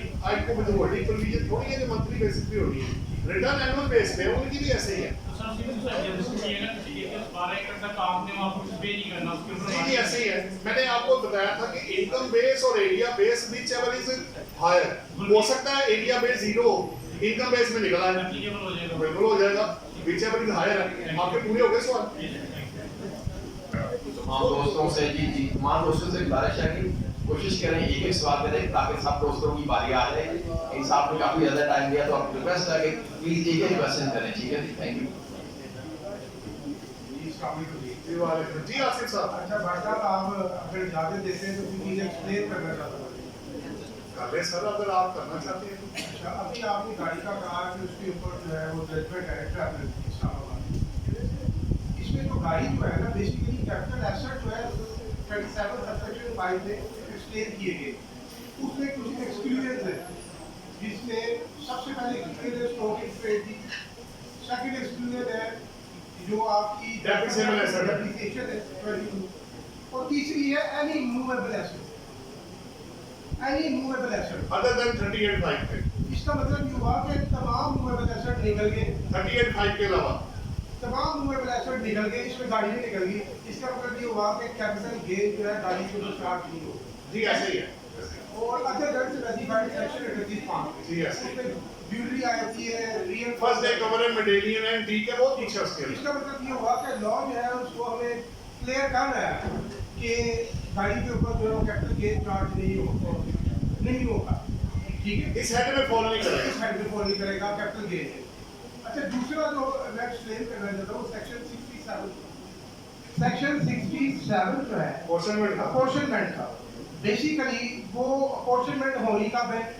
जब आपकी एफटीआर होगी, एनटीआर होगी, एमटीआर होगी, एग्जैम्प्ट इनकम होगी।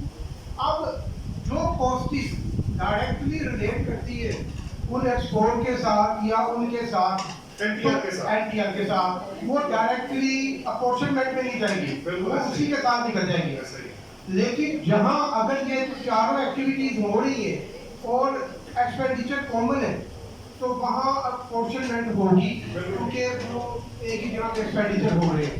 अच्छा, तीसरा जो कॉन्फ्लिक्शन जो है वो काफी हफ्ते से हमारी आपस में चल रही है, एफडीआर वैल्यू और जो है वो मार्केट वैल्यू।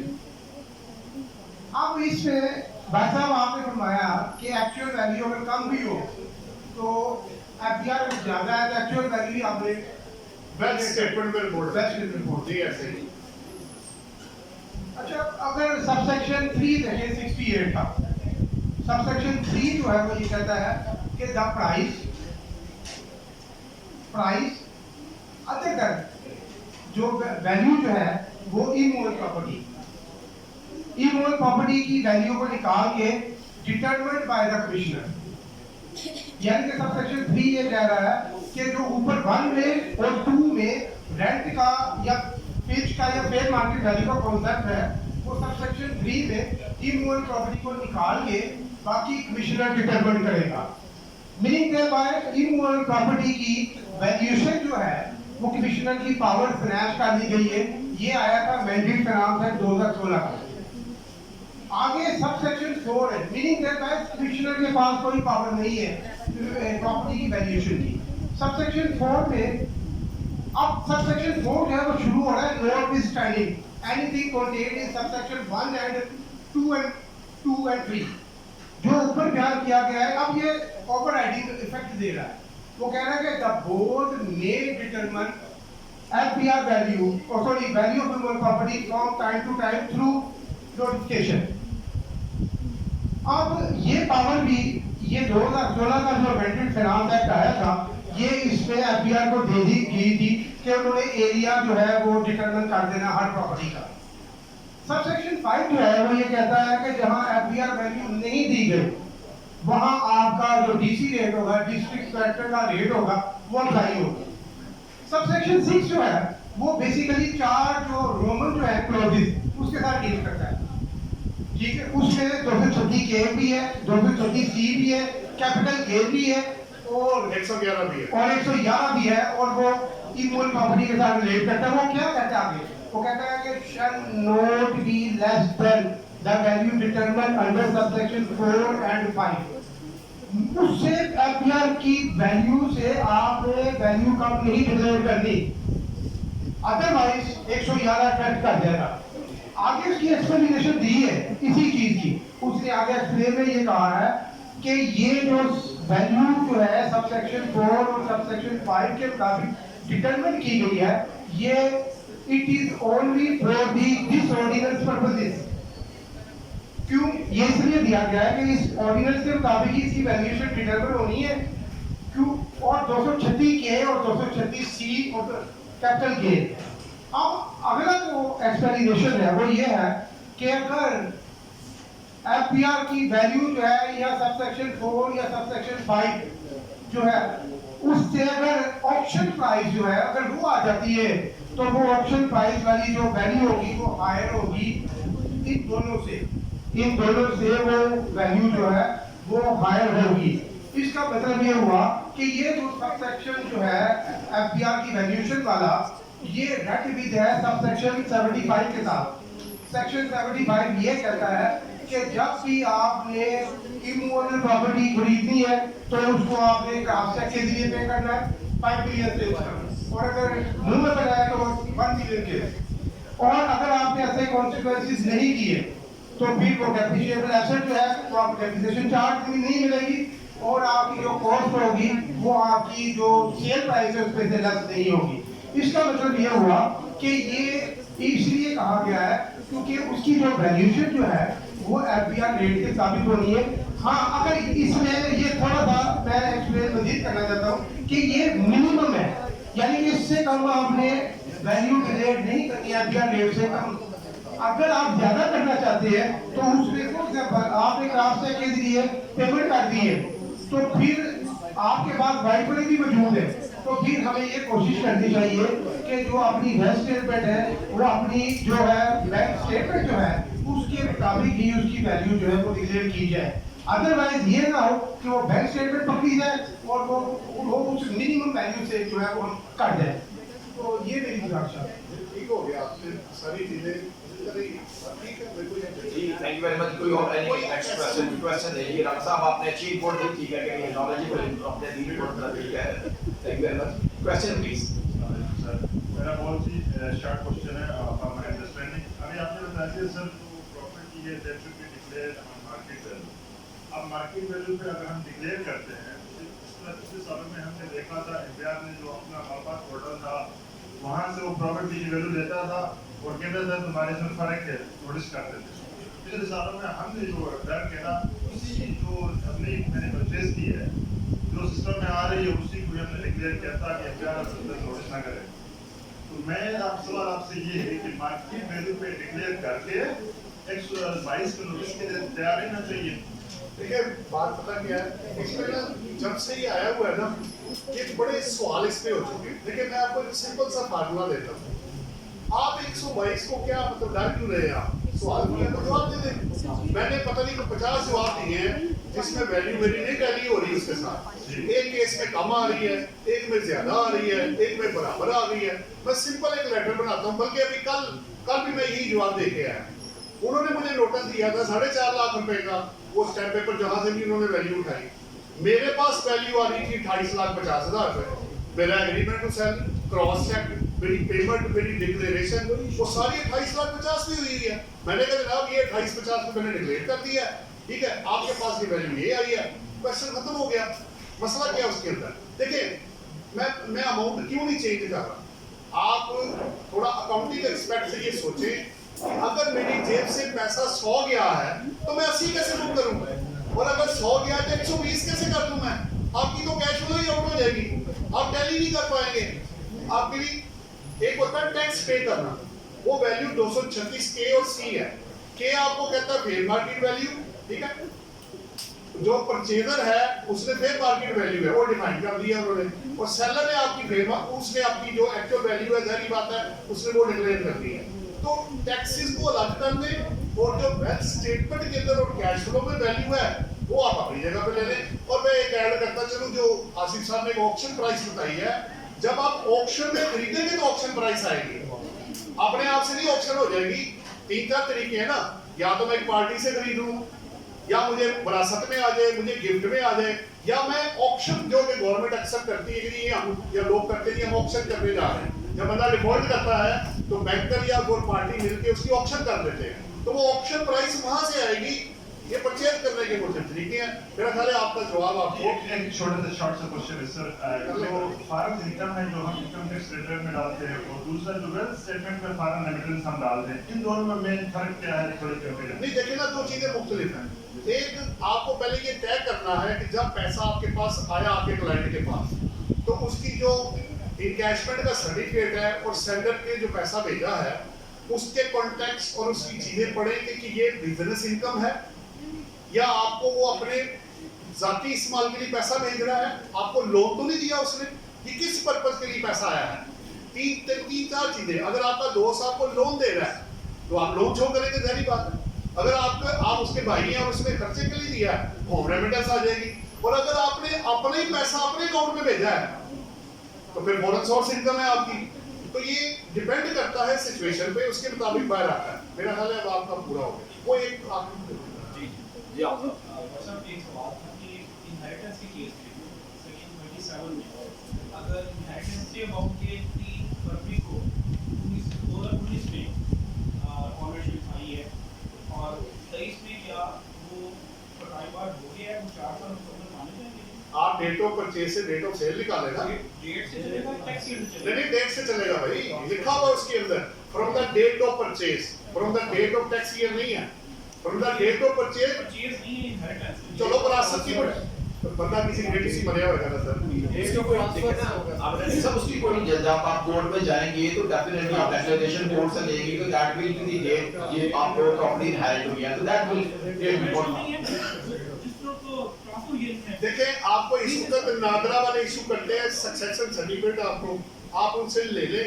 वैसे लीगली जिस दिन पे डेथ हो जाती है ऑटोमेटिक लीगल हेयर्स को चीज पास ऑन हो जाती है ना उसी वक्त। बस बाकी डॉक्यूमेंटेशन क्योंकि डेथ सर्टिफिकेट उसने भी लेना है आपसे, वो लिखेगा इसके अंदर कि date of death, date of application, date of execution, date of issue of succession certificate, ये उसके ऊपर लिखा होगा। ठीक है, लोगों को मिलते हैं। मेरे पास कितने केसेस जिनमें आए, मेरा सबका सवाल मिर्जा साहब काफी डिस्कशन हुई है वैल्यूएशन ऑफ प्रॉपर्टी के बारे से। मेरा ख्याल है कि कंसर्नेट हमें मुहतात होकर चलना चाहिए। अगर आपकी, मेरी अपनी राय है, मैं आपसे इसके हवाले से बात कर रहा हूँ, अगर आपकी प्रॉपर्टी वैल्यूएशन में ज्यादा है एफटीआर वैल्यूएशन में, और इन एक्चुअल आपने कम खरीदी है, तो आप, मेरी अपनी राय ये है, जैसे मैं अपने रिटर्न पे करता हूँ, आप उसकी रिलेशन के अंदर एफटीआर वैल्यू और जो आपने एडवांस टैक्स 236 की है जरूर मेंशन करें। इसी तरह अगर आपकी प्रॉपर्टी आपने महंगी खरीदी है और एफटीआर वैल्यू कम है, आप अगर अपनी कॉस्ट जस्टिफाई कर सकते हैं, आप उसमें उस प्रॉपर्टी के रिलेशन में एफटीआर वैल्यू और 236 के का टैक्स जरूर मेंशन करें। इस तरह आपके खिलाफ 100-111 का एडिशन या 122 की प्रोसीडिंग अगर इनिशिएट भी होती है तो आप जस्टिफाई उसको कर देंगे क्योंकि आप उसकी वजाहत साथ दे रहे हैं। ठीक है, करें। प्रपोजल दूसरा, अब इस साल की टैक्स रिटर्न के अंदर उन्होंने अटैचमेंट ऑफ अकाउंट्स को मैंडेटरी कर दिया है।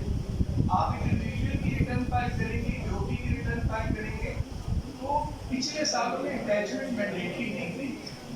अकाउंट्स, ये आपसे मैं इस पे राय लेना चाहूँगा बट सर, कि जो सिंगल पेजर अकाउंट होता है, जैसे हम फरहान भाई की रिटर्न की पेज बना होता है जिसमें trading profit and loss account होता है, अगर हम उसको बना के साथ पीडीएफ पे अटैच करते हैं, क्योंकि अकाउंट से मुराद तो बहुत वसी बात है ना। अकाउंट से मुराद आपकी बैलेंस शीट, आपकी प्रॉफिट एंड लॉस, आपकी एडजस्टमेंट, आपके रोल्स टू दी अकाउंट्स, तभी लिस्ट बन जाती है।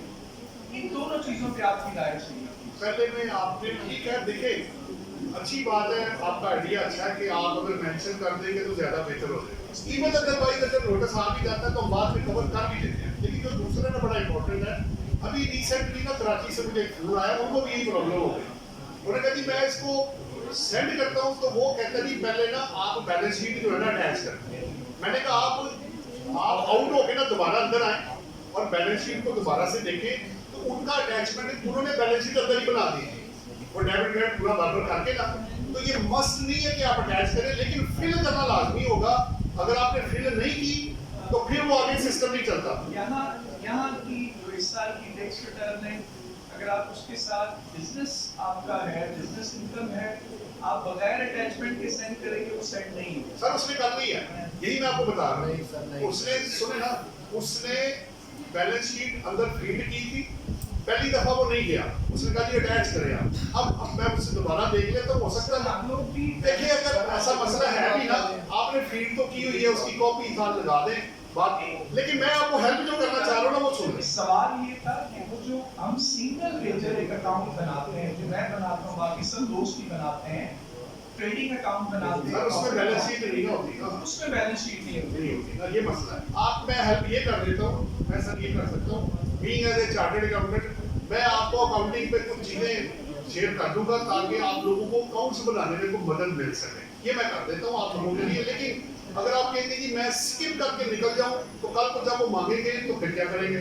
टोटल ऑडिट होगा तब क्या करेंगे? बैलेंस शीट तो उसमें लेनी है आपसे, रिसीवेबल, पेएबल, फिक्स एसेट, वो सारा कुछ आपको करना पड़ेगा। लेकिन मैं कोशिश करूंगा कि आपको शॉर्ट करके वो डबल एंट्री कैसे की जाती है आपको एक आइडिया, जैसे मैंने आप लोगों से इतना कुछ सीखा है तो अकाउंटिंग में मैं आपकी मदद कर देता हूँ कि तो ठीक है चार्टर्ड अकाउंटेंट कर देता हूँ, इसमें क्या मसला है? इसमें ऐसा है कि वो जो बात कर रहे हैं वो जहाँ पे भी आपकी मिनिमम कोई भी इनकम आती है जहाँ पे, तो वहाँ पे वो लाजमी है। आम अगर रूटीन में अगर किसी की कोई मिनिमम इनकम नहीं है तो वहाँ पे तो बेहतर सबमिट। सर मेरा सवाल ये है कि मिनिमम हो या ना हो, एक्सपोर्ट हो, इंपोर्ट हो, लोकल हो, आप कैपिटल कहाँ से निकालेंगे? अब ड्राइंग प्रॉफिट कहाँ? अब आप अब आप ना एक चीज समझ लें कि अकाउंट्स बनाना अब लाजमी है, मस्त है, बस सीधी सी बात है, वो आप सीख लें थोड़ा थोड़ा करके तो बेहतर हो जाएगा। थैंक यू वेरी मच जी, आपको कंक्लूड करना चाहेंगे किरण साहब। ये लंबा ना कीजिएगा, काफी टाइम हो गया, आपने बड़ा एक्साइटमेंट रखा कि हमने ना सर्टिफिकेट तकसीम करे हैं। एक मिनट की बात है आखिरी मिनट जी। आखिरी मिनट। अच्छा बाटा साहब ने डबल एंट्री सिखाए काइंडली, उसकी वजह ये है कि जो वेल्थ स्टेटमेंट है, मैं खुद बजाहिर देख रहा हूँ कि वो डबल एंट्री के साथ रिलेटेड है हर ट्रांजैक्शन, जैसे लो एडवांसी से ये हर चीज जो है वो डबल एंट्री आपको ना बैलेंस शीट और वेल्थ स्टेटमेंट डबल एंट्री करा के तब आपकी जान छोड़ूंगा मैं। जाने नहीं दूंगा आपको, ठीक है? साहब हमने जो अभी आपने पढ़ा होगा और पाकिस्तान टैक्स वाला और टैक्स बात एक उसमें शुरू कर रहे हैं रिटर्न के हवाले से, उसमें पाकिस्तान हमारे टीचर हैं, आप उसमें शामिल होंगे इंशाल्लाह, हम भी उसमें शामिल होंगे तो इंशाल्लाह बहुत कुछ सीखेंगे, पाकिस्तान से सीखेंगे भी, आपको सीखेंगे। मैं तमाम दोस्तों का बड़ा मशहूर जनाब, तो आप हमारा जो नुमाइंदे साहब आप शेयर करना चाहते हैं क्लास के बाद अभी तो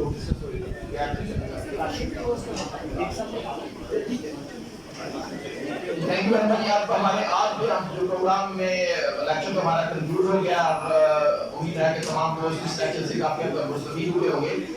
आज हमने एक चीज के साथ एक और रखा हुआ है कि हमारे जो प्रेसिडेंट साहब हैं, जो हमारी टैक्स बात की ट्रेडिशन है, तो हमारी प्रैक्टिस है कि हम कमेटीज जो है डिफरेंट बनाते हैं और ये उनमें जो अपने डिफरेंट दोस्तों को अपॉइंट करते हैं, जो हमारी टैक्स बात की जो कैबिनेट है, जो कैबिनेट कमेटी है, उसके साथ हमारे बाजू होते हैं, हमारे दस्तराज होते हैं, वो हमारे साथ मुआवनत करते हैं, क्योंकि सारी बात है तमाम मामला को कैबिनेट नहीं देख सकती, तमाम मामला को जो है वो एग्जीक्यूटिव कमेटी भी नहीं देख सकती।